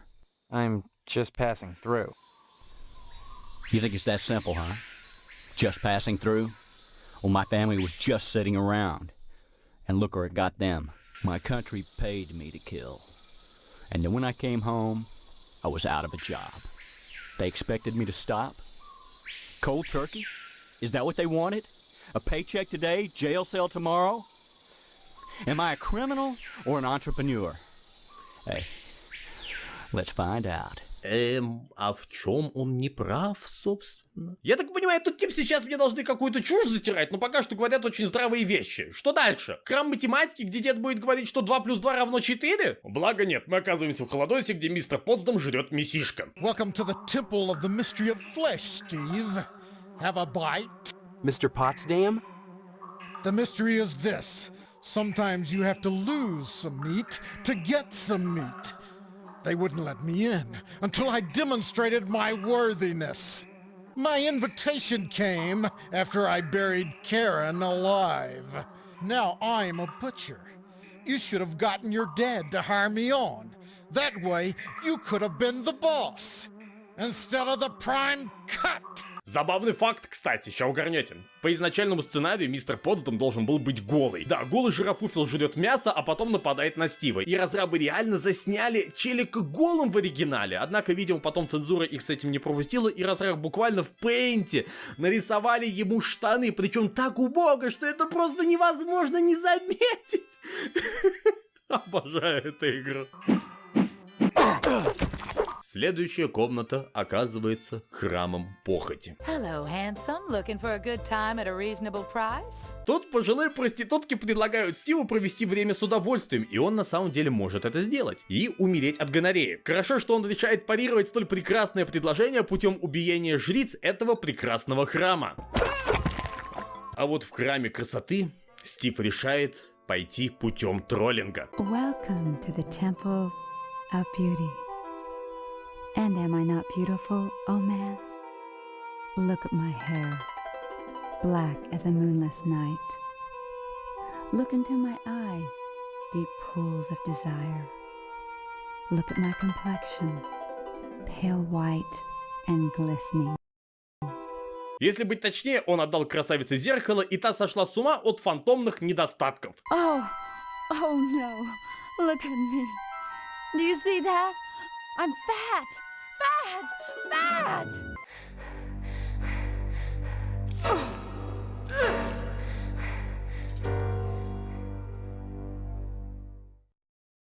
There.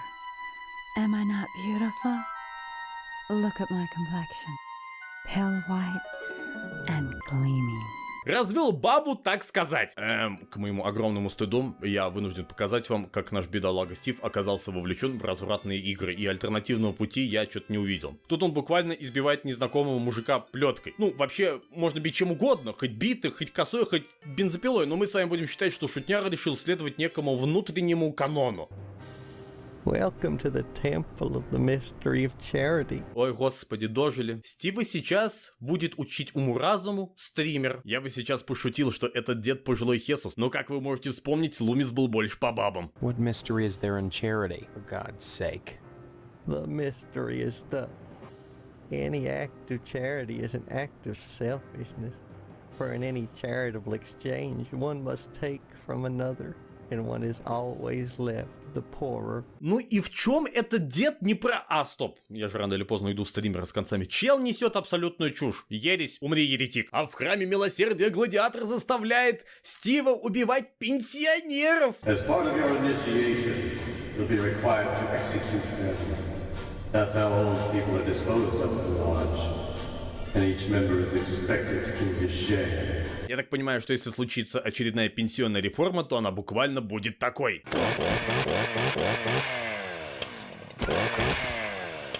А вот в этой комнате нет никакого храма. Стива буквально заставляют просто драться супротив деградач-крусадера и R2-D2.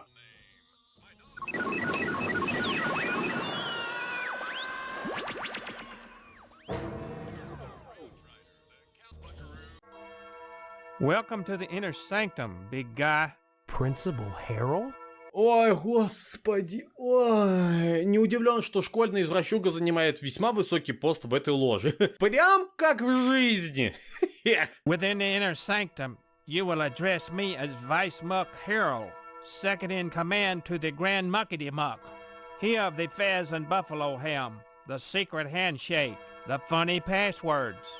Only fitting, given that my role has always been that of an educator, and harvest is one big classroom. Эти двое представляют из себя последнее испытание перед последним испытанием. Стиву всего-то надо убить чела в феске, и он с заданием справляется на 5 с плюсом. И все бы ничего, но все, Стив в финале! This is always a great moment when the initiate passes over the threshold and becomes a brother. Stephanie? I believe you have something for her.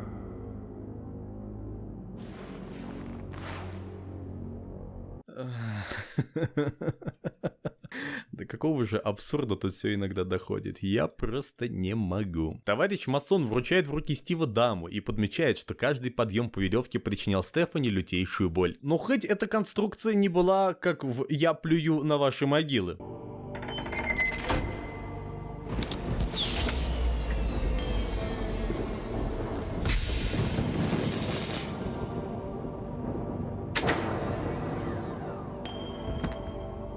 Is that all you require? I want an explanation. Of course you do.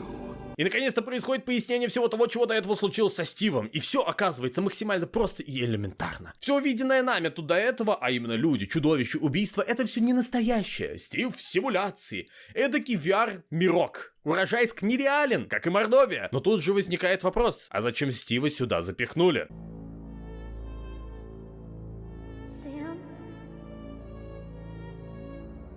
This is nothing more than a virtual reality designed by the Harvesters to test potential members. Having successfully completed the program, you have earned the right to become a Harvester. What the hell is a harvester?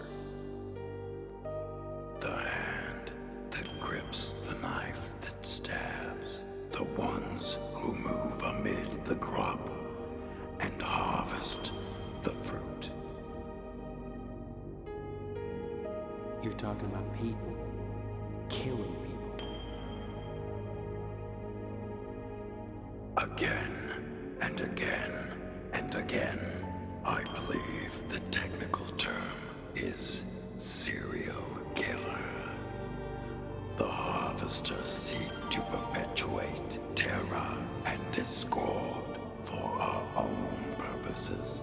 We do this through the random utility of murder, and we persevere through our recruitment of initiates like yourself. И конкретно на этом моменте я оказался в замешательстве, ибо главная цель каждого жнеца — это буквально абсолютно бессмысленное насилие и террор. Достаточно странная задумка, однако у данного смысла имеются свои корни. Игра изначально задумывалась как ответ на тогдашнее настроение консерваторов и верунов в отношении жестокости в медиа, мол, все насилие, мутюки и изврат в медиа способствуют искажению людского мышления, и что из-за тех же жестоких игр подросток может стать будущим маньяком. Да, именно из-за этого. В случае с Урожайском разрабы так вообще специально пытались сделать максимально провокационную игру, и чтобы она специально умудрилась провоцировать у недовольных лютый негатив. Now you may become a harvester and re-enter the real world, or stay in peace with young Stephanie and spend the rest of your life in the construct known as Harvest. Ой, даже не знаю, все такое вкусное! Масон дает 2 пилюли на выбор. Либо пацанчика со Стефани отключат от системы жизнеобеспечения, но зато последние мгновения жизни для них покажутся счастливой жизнью до самой старости.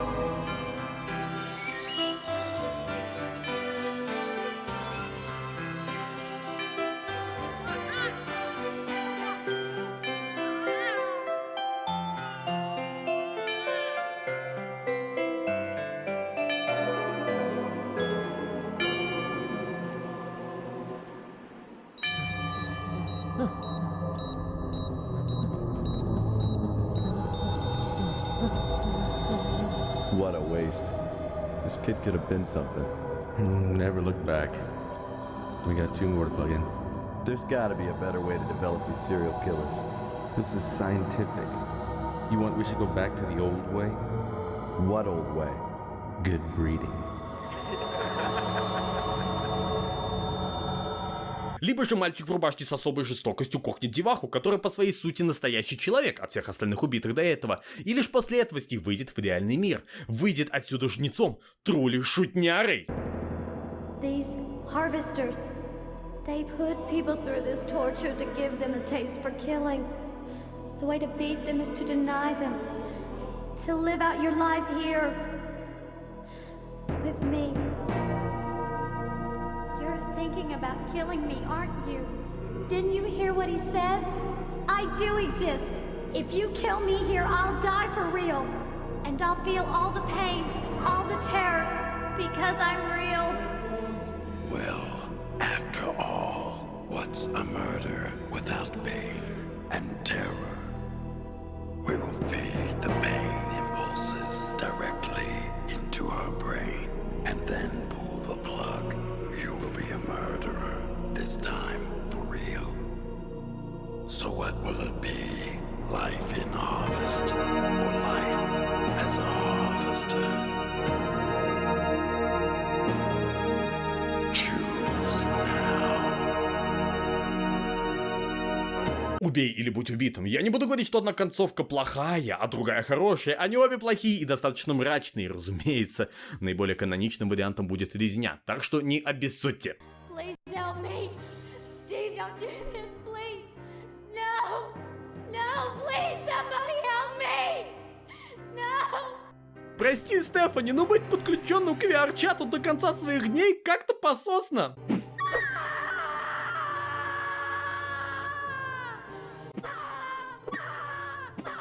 Блин, ну и крепкая же у тебя башка.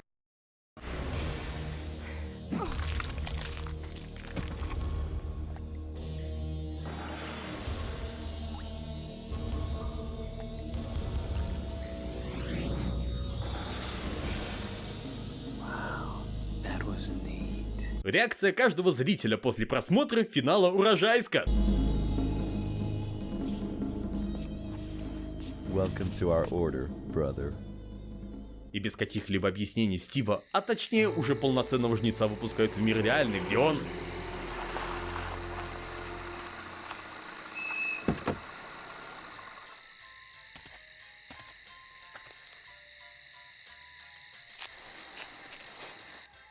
Where are you going? Nowhere.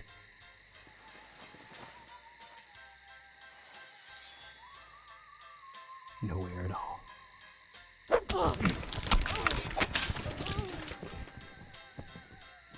Убивает людей и играет в компик, попутно споря со своей мамкой насчет жестокости видеоигр. What are you doing, son? Playing Harvester. That thing? I looked at it the other day. The very thought. Breeding serial killers. It's disgusting. It's cool. You'll rot your mind playing games like that. Don't you know people who watch violence become violent themselves? That's bullshit, Mom. No, it isn't. Why do you think they started cutting the violence out of those Roadrunner cartoons? Roadrunner cartoon. Roadrunner cartoon?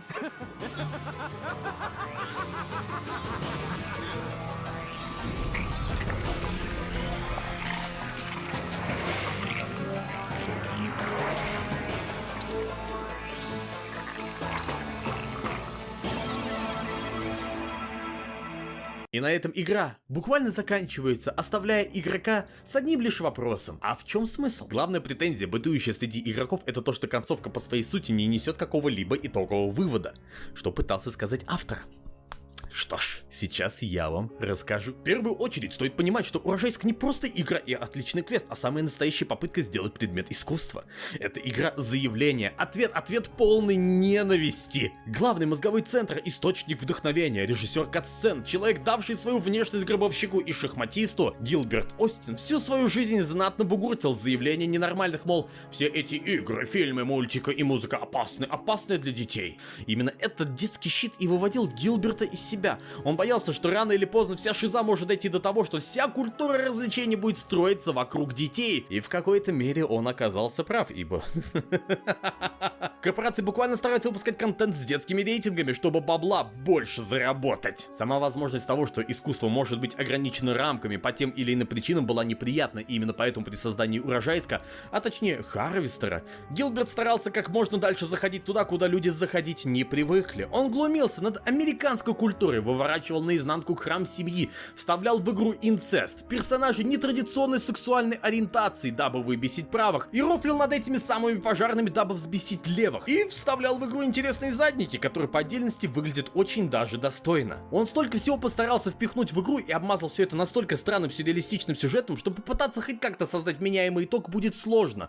Однако автор смог это сделать. Ибо концовкой стоит считать не весь вот этот перформанс со Стефани и товарищем Масоном, а буквально всю финальную часть с ложей. Все члены ложи буквально вываливают на игрока мысли автора, и судя по пропитанным циничностью речами, можно заметить всю ту ненависть, которая кипела внутри Гилберта. И несмотря на эти буквальные речи, автор все же оставил работенку для игрока, а именно чтобы он, стоя пред привратником, сам для себя сделал выводы из всего того, что увидел. Что меня действительно взволновало в Харвестер, так это то, что я чувствовал, что Харвестер может стать настоящим произведением искусства. Под этим я подразумеваю целенаправленную работу, которая помимо артистизма, визуальных эффектов и острых ощущений от игрового процесса имела бы более абстрактную основную тему, например, литературное произведение. Самим своим существованием оно ставит игрока в конце игры на позицию главного героя в игре, вызывая вопросы о влиянии насилия в СМИ на аудиторию. Но, к огромнейшему сожалению, Гилберта Остина ждало одно из величайших разочарований, ибо на игру свалился огромный ушат говна. Мало того, что при разработке игры были просраны все сроки, а сама игра вышла не такой, какой Гилберт хотел. Многие фишки были не реализованы, как, например,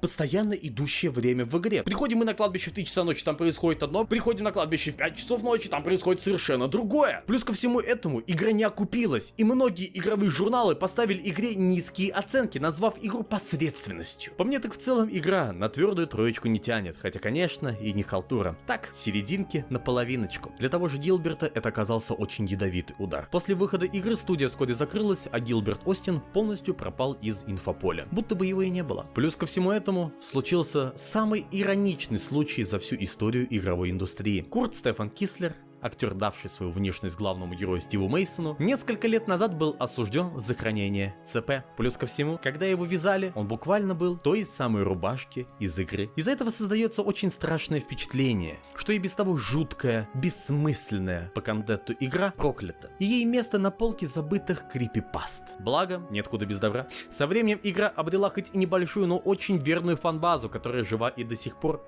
Допустим, на Фейсбуке даже есть фан-клуб с неким Арном Малином во главе. Люди в этом клубе делятся своими находками по игре, найденными обзорами из журналов, рекламу, инфой о дальнейшей жизни актеров, как, например, Стефани, которой так и не удалось вырваться в большое кино.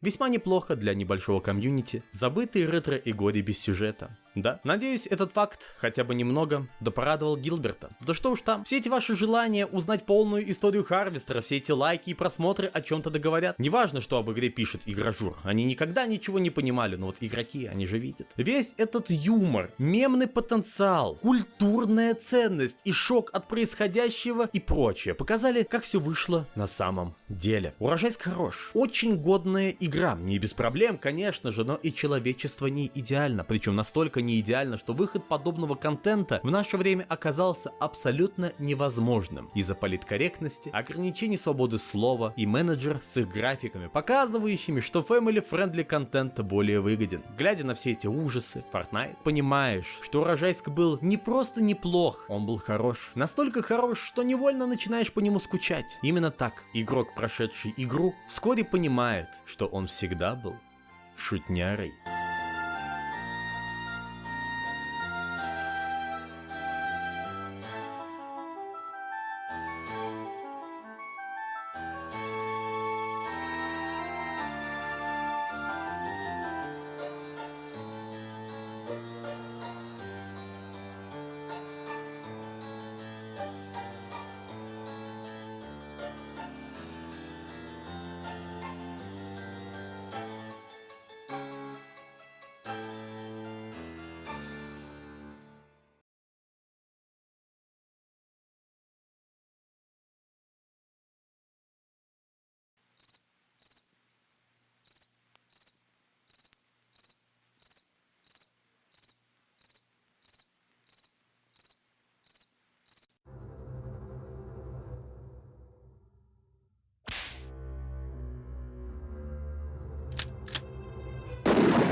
Поехали.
когда начало? Никогда. Я, признаться, не думал, что может быть так. Кто вчера был мне другом, сегодня мой враг. Мы в прощальных объятиях стоим на краю, ведь друг в друга стрелять нас забрали в армию. Забрали в армию. Забрали в армию. Забрали в армию.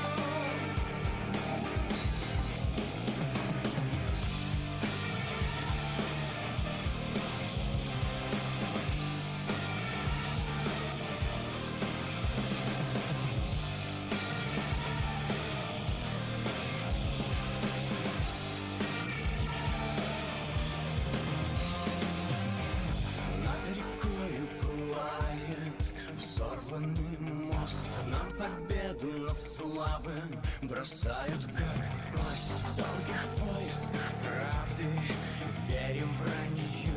Дальше думать не надо.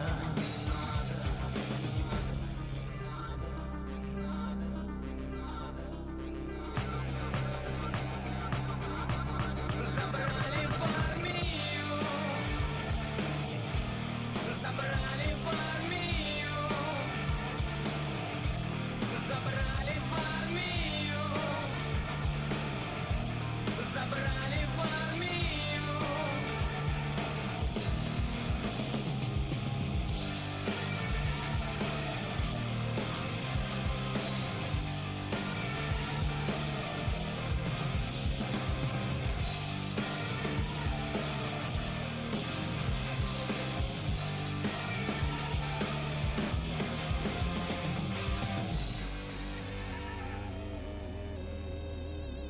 Мнение рэперов по данному вопросу.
Пососи.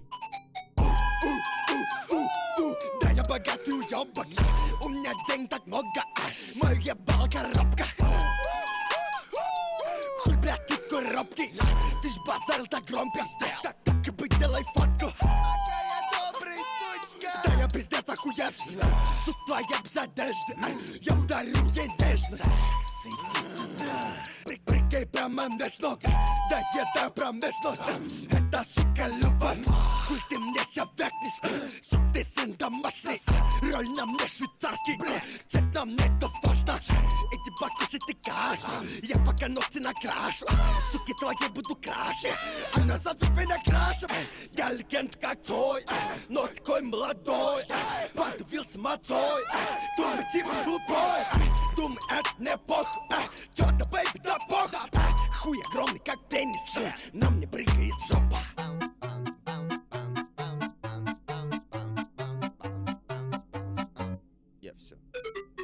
Шутки в сторону, сука. Я тебе чё, Иуда? С государством работал? Не, но теперь буду. Чё еще, типа бартер? Сделал деньги на даунах? Да, это так, но на даунах что хейтят меня в комментариях? Да я богатый уёбок. У меня денег так много. Мой ебал коробка. Хуй, блядь, тут коробки. Ты ж базарил так громко. Так и быть, делай фотку. Да я пиздец охуевший. Суд твоя без одежды. Я ударю ей нежно. Прикинь, прямо нежно. Да это прям нежно.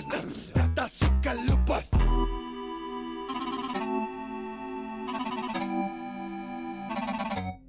Эх.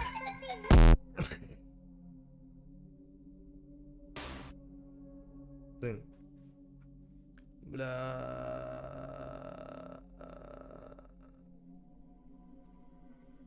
Похуй.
Запустили.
Real-time scam experience.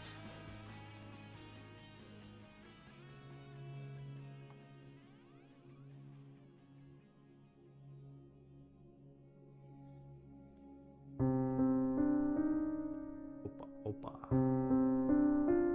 Опа, опа, опа. Опа, опа, опа, опа. Опа, опа, опа.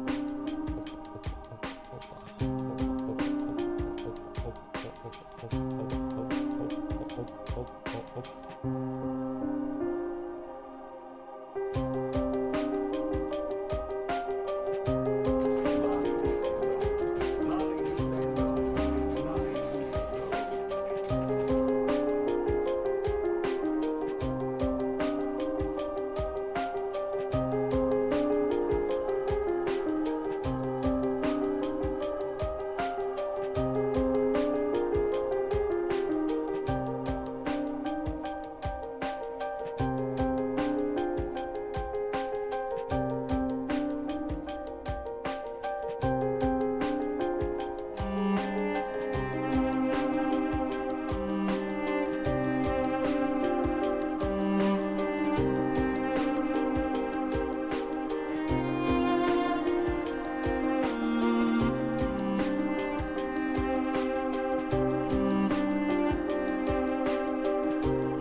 Интересная игра.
Спасибо.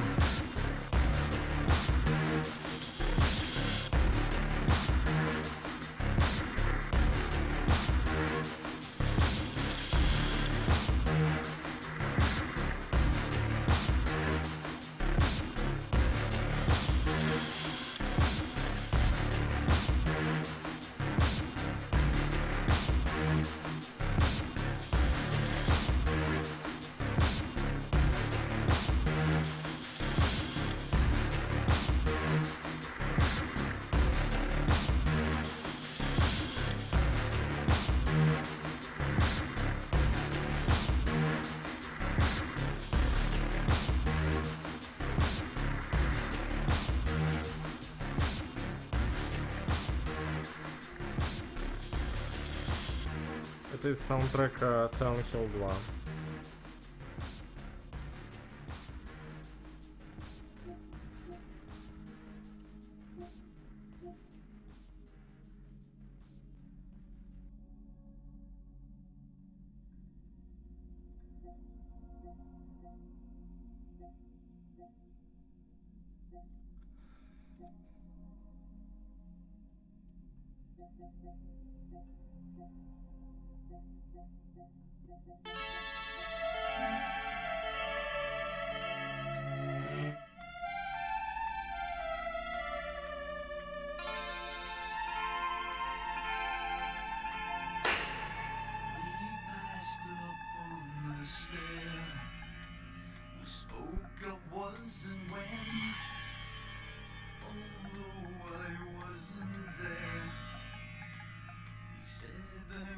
His friend, which came as some surprise.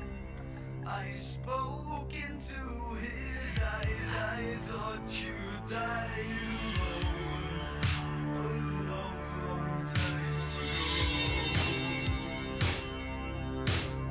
Oh no, not me. I never lost control. Your face to face with the man who sold the world.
Я играл Getting Up на ХПГ.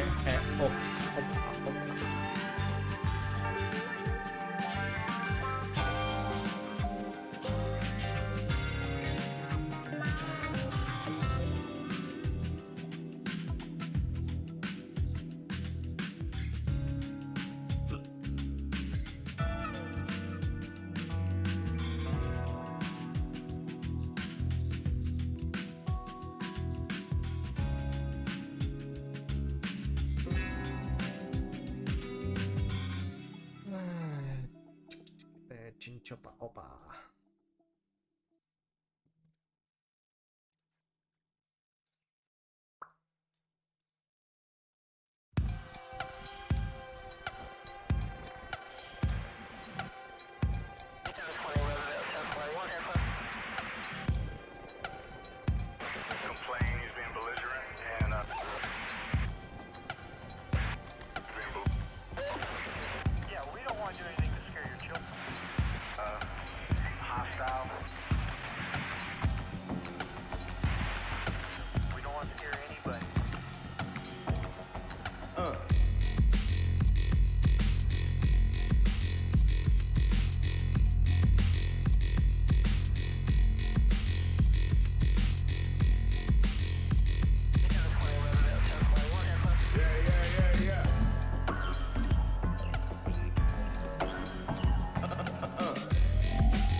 chipping away of my autonomy, eroding in the race, unsung and underpaid. My colleagues seem to me like 6-inch parade. Finish our ghosts in the rain, and a nauseating burn on the corpus of the world. When the cartoon is cured, just the naked emperors and the rattling of the birds. I hope you for the hearse, 'cause nothing could be worse than a live limb as a limb in a dead anatomy. Rather be dead than a link in a chain of tyranny. Need a way to set it straight. Need to go wild on the edge. Need to rage and get revenge. Need to feel myself again.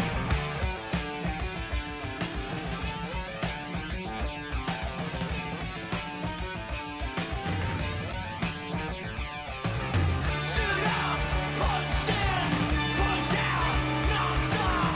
Suit up, punch in, punch out, get fucked. Listen to mound the backs of my brothers.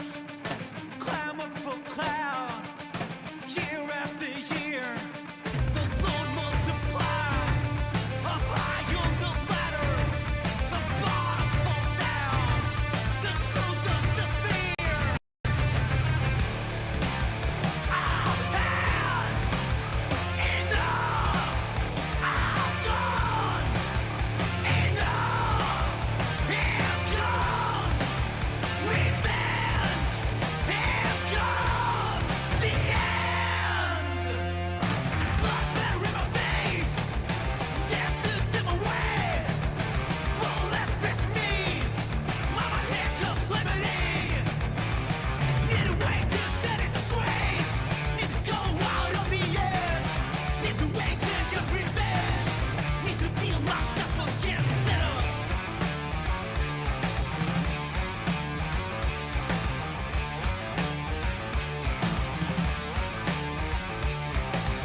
Suit up, punch in, punch out, non-stop. Suit up, punch in, punch out, get fucked.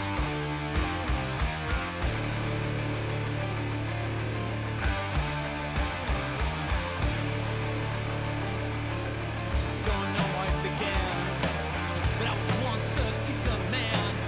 Promises I was made were made to keep me a slave, cornered and kept on a wage to calm the worst of my rage.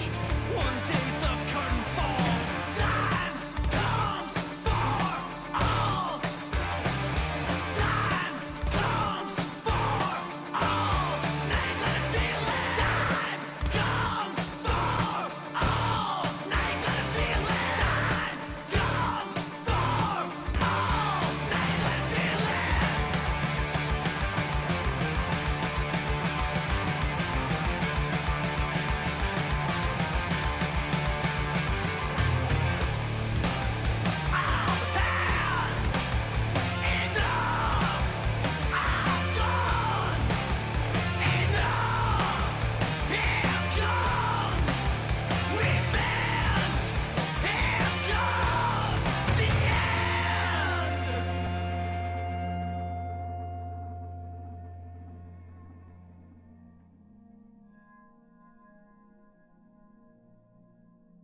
А,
shoot it for fun. I shoot everywhere, I shoot holes in the sun. I only take it and shoot it for fun. I shoot everywhere, I shoot holes in the sun. Shoot everywhere, I shoot holes in the sun. I'm gonna fucking lie to you, you tell me that I'm right. Huh. I'm gonna put my weight on you, you tell me that I'm light. Huh. I'll be your witness and you tell me that I'm blind. I'm your destroyer and I am your blight. I can call you back and you ghost me in the night. В смысле, перенесли уже? А нахуй я сижу? Да? Рил?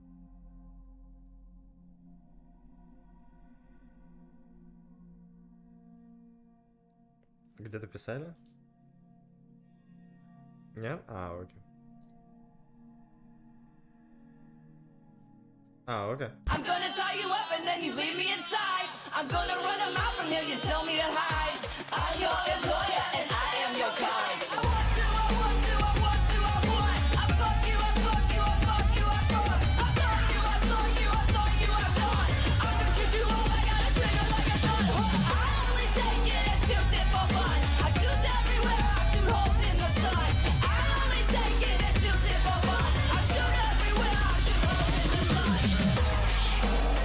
everywhere, I shoot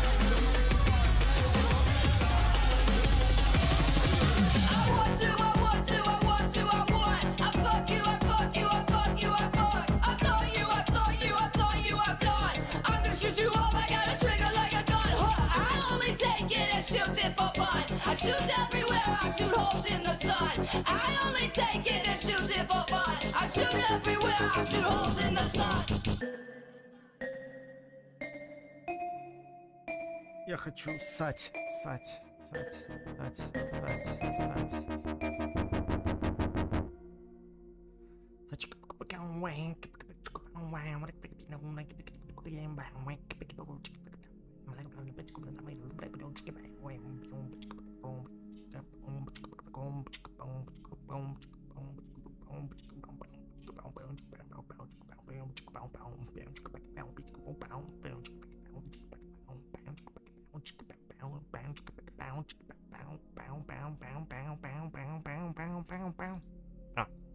Standing on the edge of the crater, like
And who could sprout up so blessedly if I had died? I would have never felt sad at all. You will not hear me say, I'm sorry, where is the light? Wonder if it's weeping somewhere. Here's a lullaby to close your eyes.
же заебал.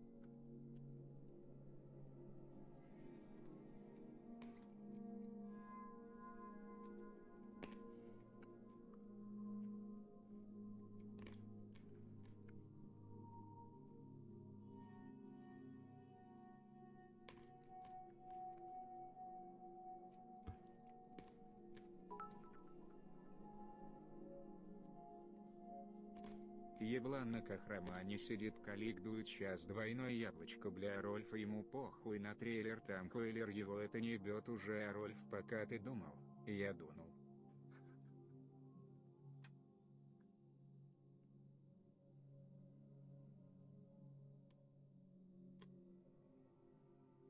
Возьму.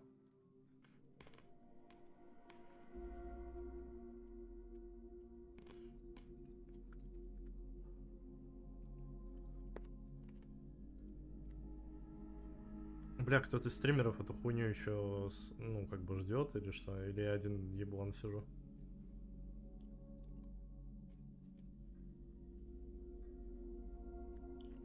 Крабик еще.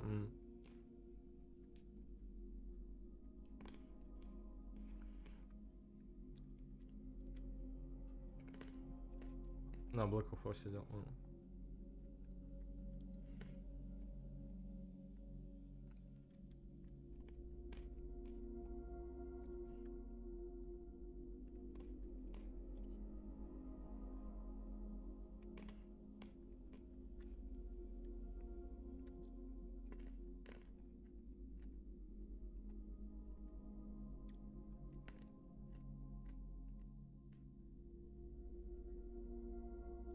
На дне играют Fortnite, МГС3, DMC.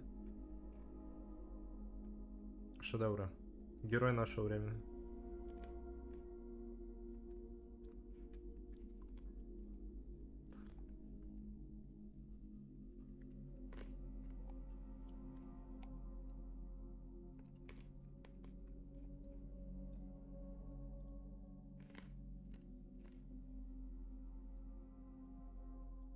Abandoned Real-Time Experience. Если что, экспириенс прямо сейчас в прямом эфире происходит. Real-Time.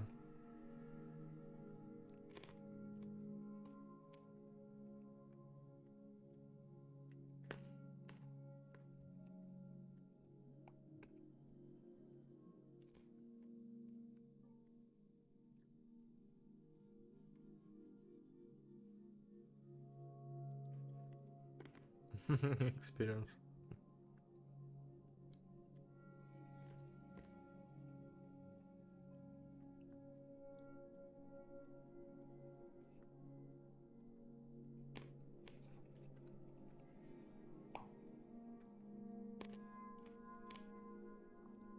Самый популярный стример по АБН, потому что самый популярный еблан по этой хуйне.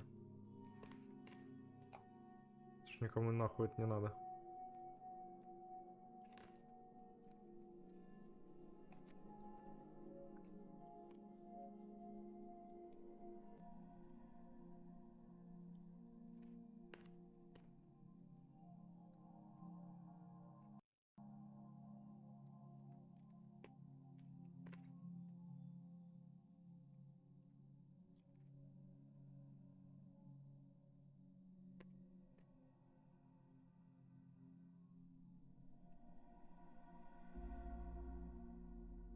День выпуска 5.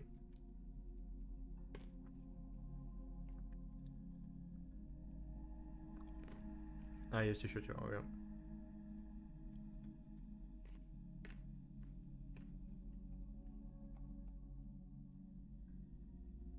А.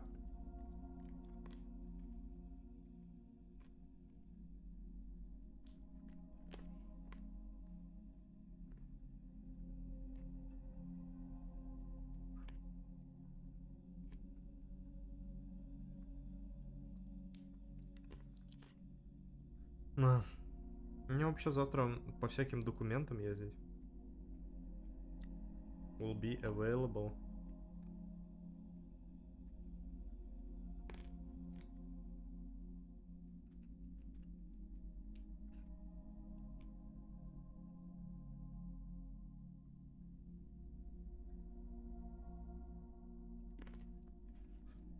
Бля.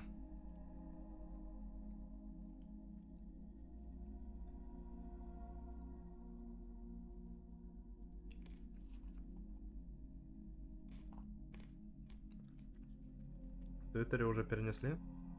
Орел?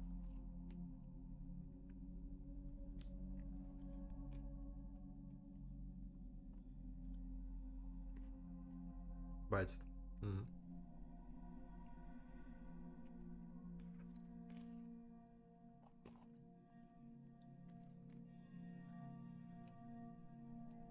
Я просто хочу, чтобы они уже запустили, мы увидели хуйню и офнули.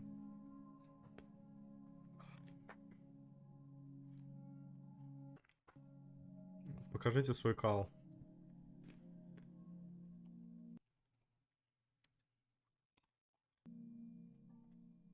Под рекролом первый канал чекни. Блять, нахуя.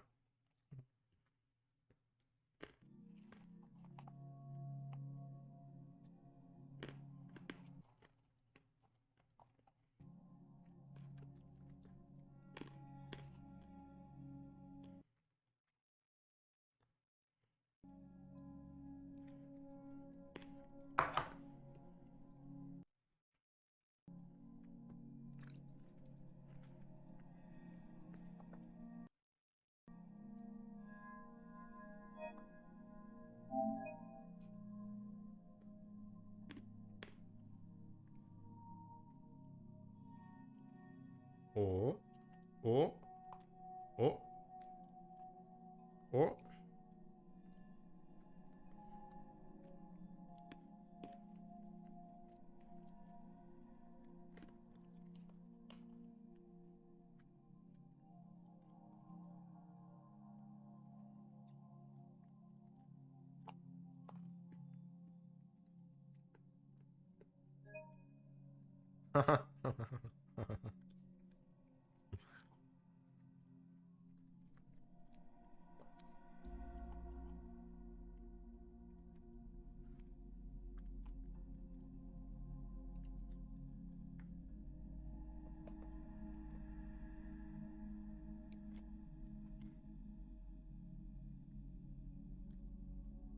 Мне кажется, им нужно нихуя не делать. Просто будет приложуха, которую ты скачиваешь, и там будет чекбэк сун. Навеки.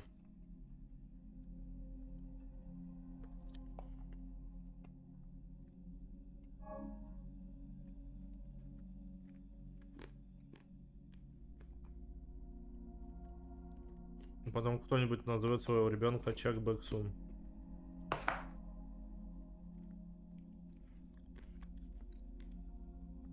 Режиссера «Паразитов» снимет про этот фильм. Про главного героя Чак Бэксун, который был брошен. Злодеем будет Арольф.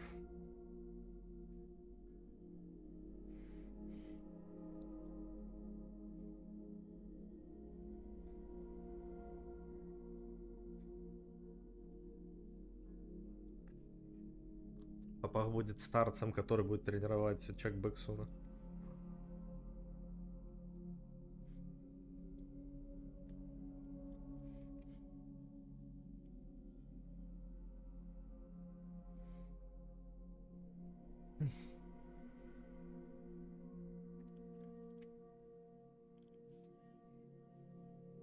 Ты думаешь, что это Silent Hill? Не, я думаю, это хуйня полная. Я просто хочу увидеть хуйню.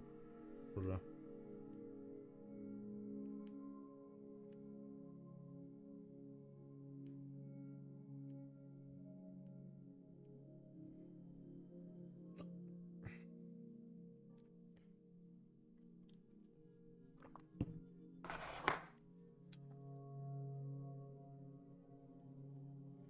Хасану пароль от Твиттера сменили, поэтому молчат.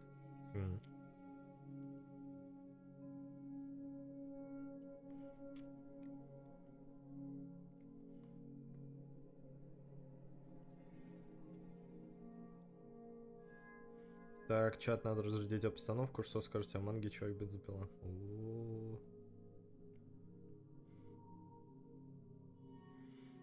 Джалин, Триш, Лиза, Томоко, Юкако, ФФ, Люси, Стил, Хот Панс, Ясуха, Дая, Мэрая.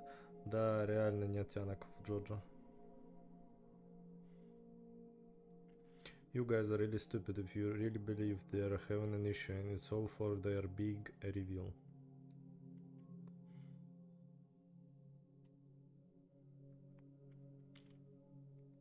Oh my god, on my country it is on its silent hills.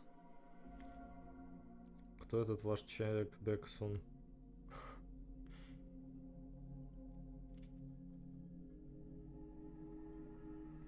А с какого сезона появляются телки в Жожо? А кто сказал, что ноги Джеймс? Я слышал, что ноги Ридуса смахивали с тизера по 5.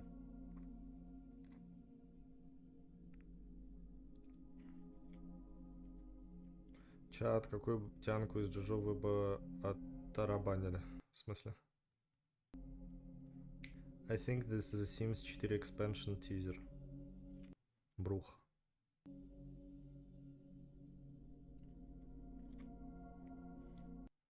Для чего? Мимолетного хайпа?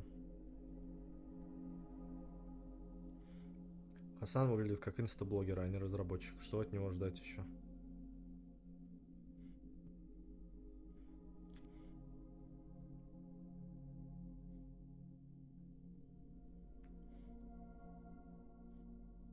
Сиси паста tecnicamente un disastro perché la sottotrama dei sacrifici Alex compagnon male la hoste ma meravigliosa.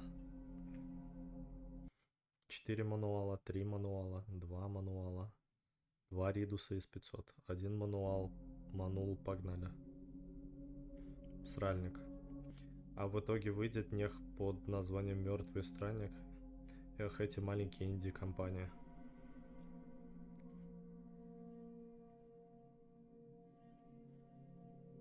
My favorite MGS is Sons of Liberty because it had the most complex story and Raiden. ПТ, да, прикольно. Кодзима гений троллинга. Это рофл, никто не считает гением. Никто его не считает гением. Интересно, стример понимает наш Russian, что мы понимаем? Ой.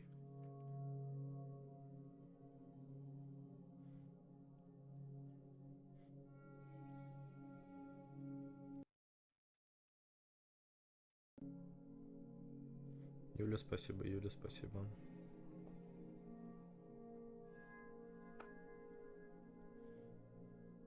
Ричи, привет. Токийский гуль, вот тоже классный мультик, аниме хороший. А у кого что? У Чача интеллектуальная беседа в 1:30 ночи. А Джалин больше мужиковатая.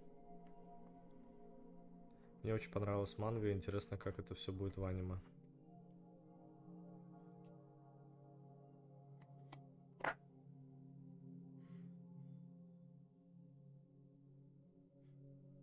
Как вам Оскар Айзек на роль Солида?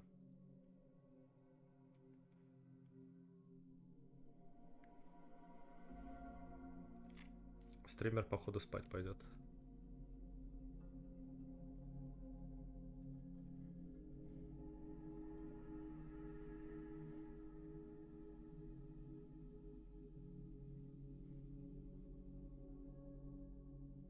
До скольки будешь сидеть? Блин, я не знаю.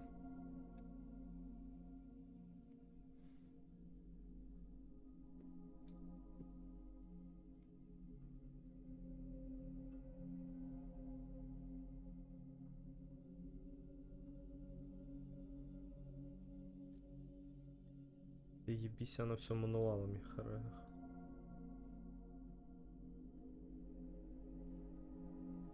Aband this, aband that. Можно хоть раз не абанд. Абонд, хватит.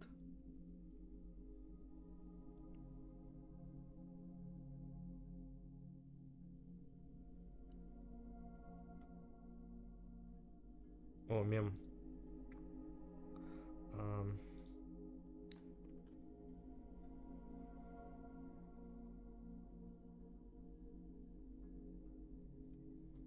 Kojima, no you are not. Do I look like your girlfriend? Неплохо.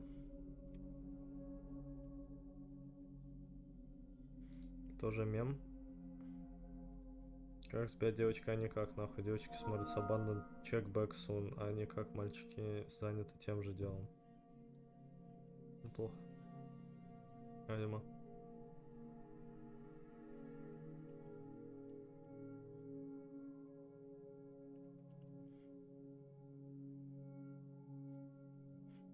Может быть, там, когда Check Back Soon приходит, то нужно ввести какую-то секретную комбинацию, типа вниз, вверх, вверх. Хук в жопу, не знаю.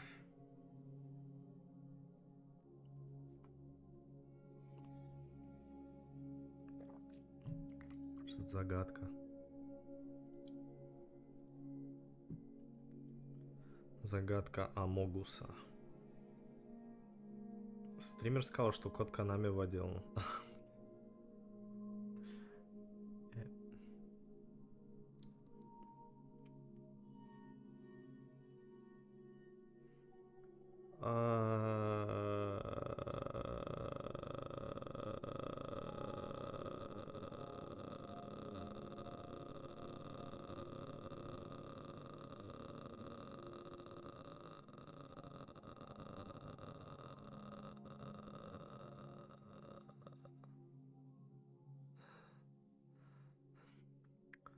Бла-бла-бла-бла-бла-бла-бла-бла-бла. Кекве, стареги, кекве, кекве.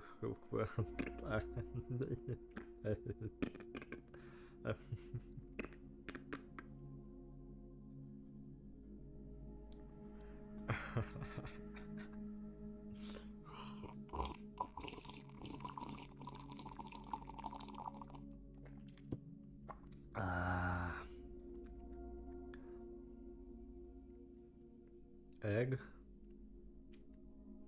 Русский выбрать? Он, кажется, все языки выбирал. То что-то на гую. Нац остался.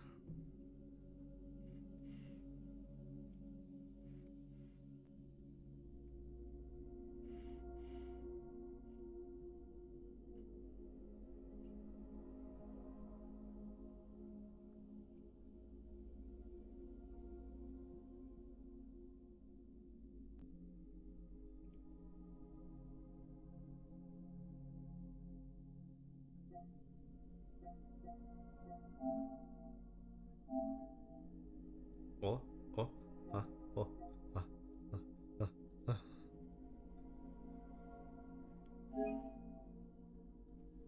Blue box the game studios offline play only vibration function trigger effect required.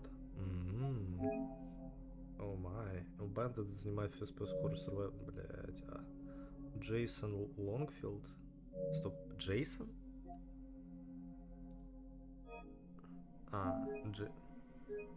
Не, во второй Джей.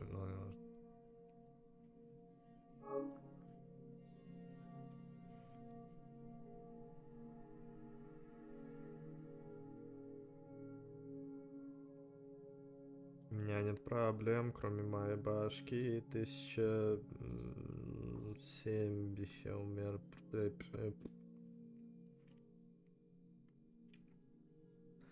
Отложит кал, бля, личинку кал. Это не острим, просто челик какой-то запустил. У меня нет PlayStation 5. У меня нет проблем, кроме моего кала.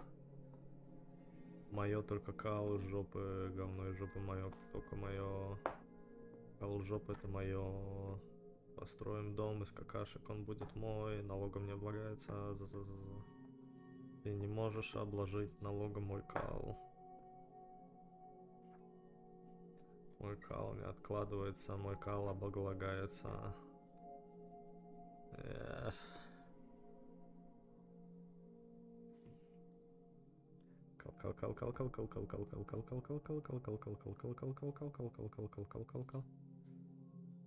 Что делает Роб?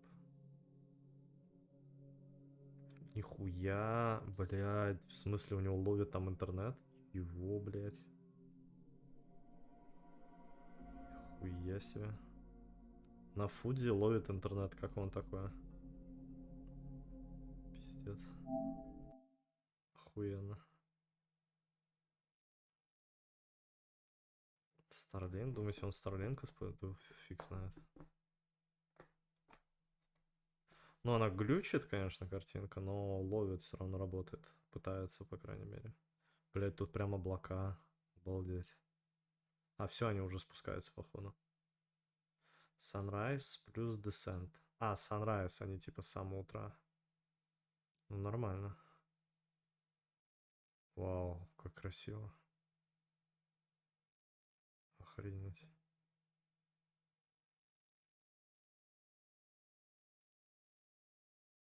Ебать, там красиво, конечно.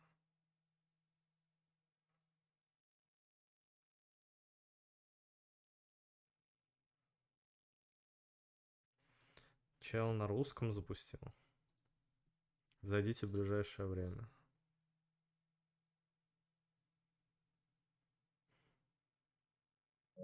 Две точки. Зайдите в ближайшее время.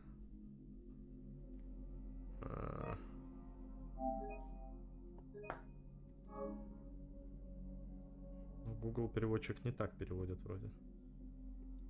В ближайшее время. Это какой код, да? Пиздец. Я сейчас Амогуса запру, блять. Да пиздец, он в клетке.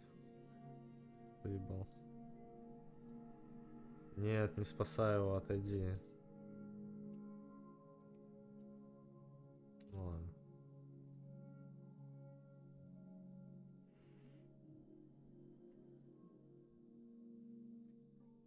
Да, на фоте красиво.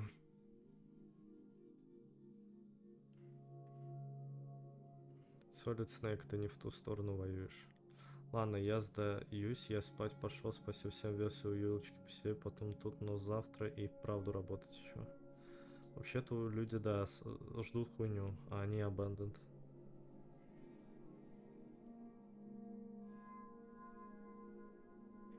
На Марсе классно.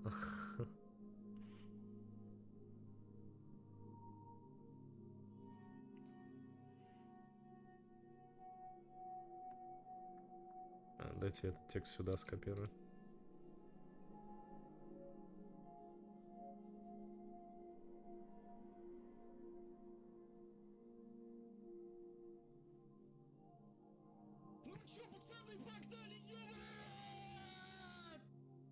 Ты наконец-то стал счастливым обладателем PS5?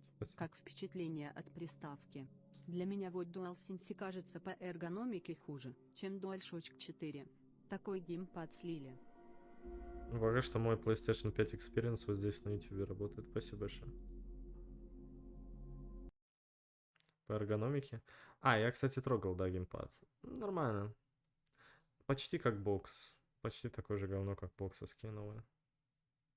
Я только не знаю, у нового One Xbox они меняли геймпад. Ну, короче, Xbox One я держал, он так себе. Нет, DualShock новый вроде ничего. Кодзима трейлер скинул. Ну так скидывай его в Reddit, блять. Скидывай его.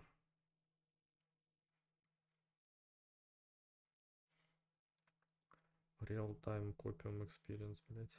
Это я.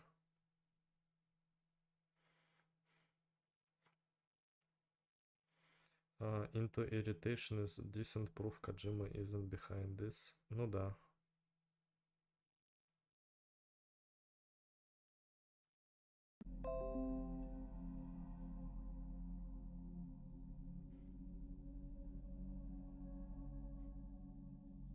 Не, это точно кал, я просто хочу увидеть кал, и все.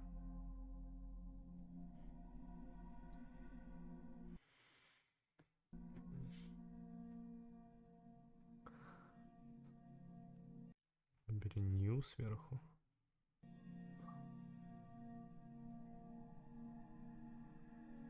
You having a good time, yes.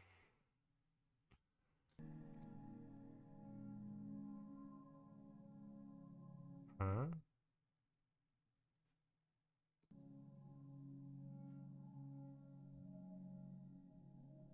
Сус.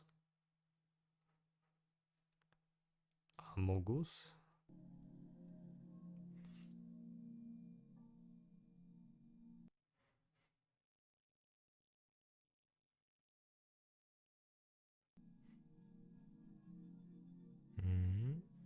А, я не понял. Весенительная бригада.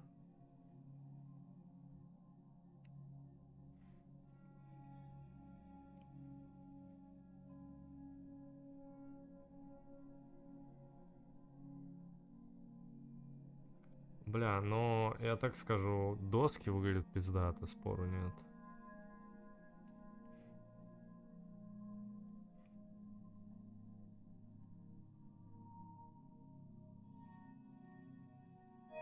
Я бы сказал, что подозрительно даже пиздато. Это дверь, понятно, что это с 5 сравнивает, и стол, дверь выглядит как это, как Silent Hill 4. Please wait. This is beyond unprofessional in bad taste, even if it's Kojima himself. И есть такое, да.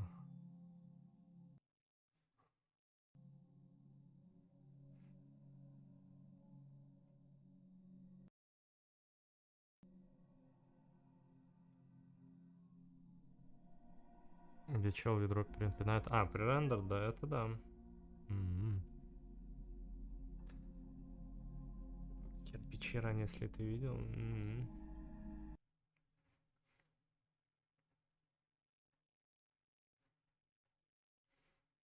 I'm so fucking tired.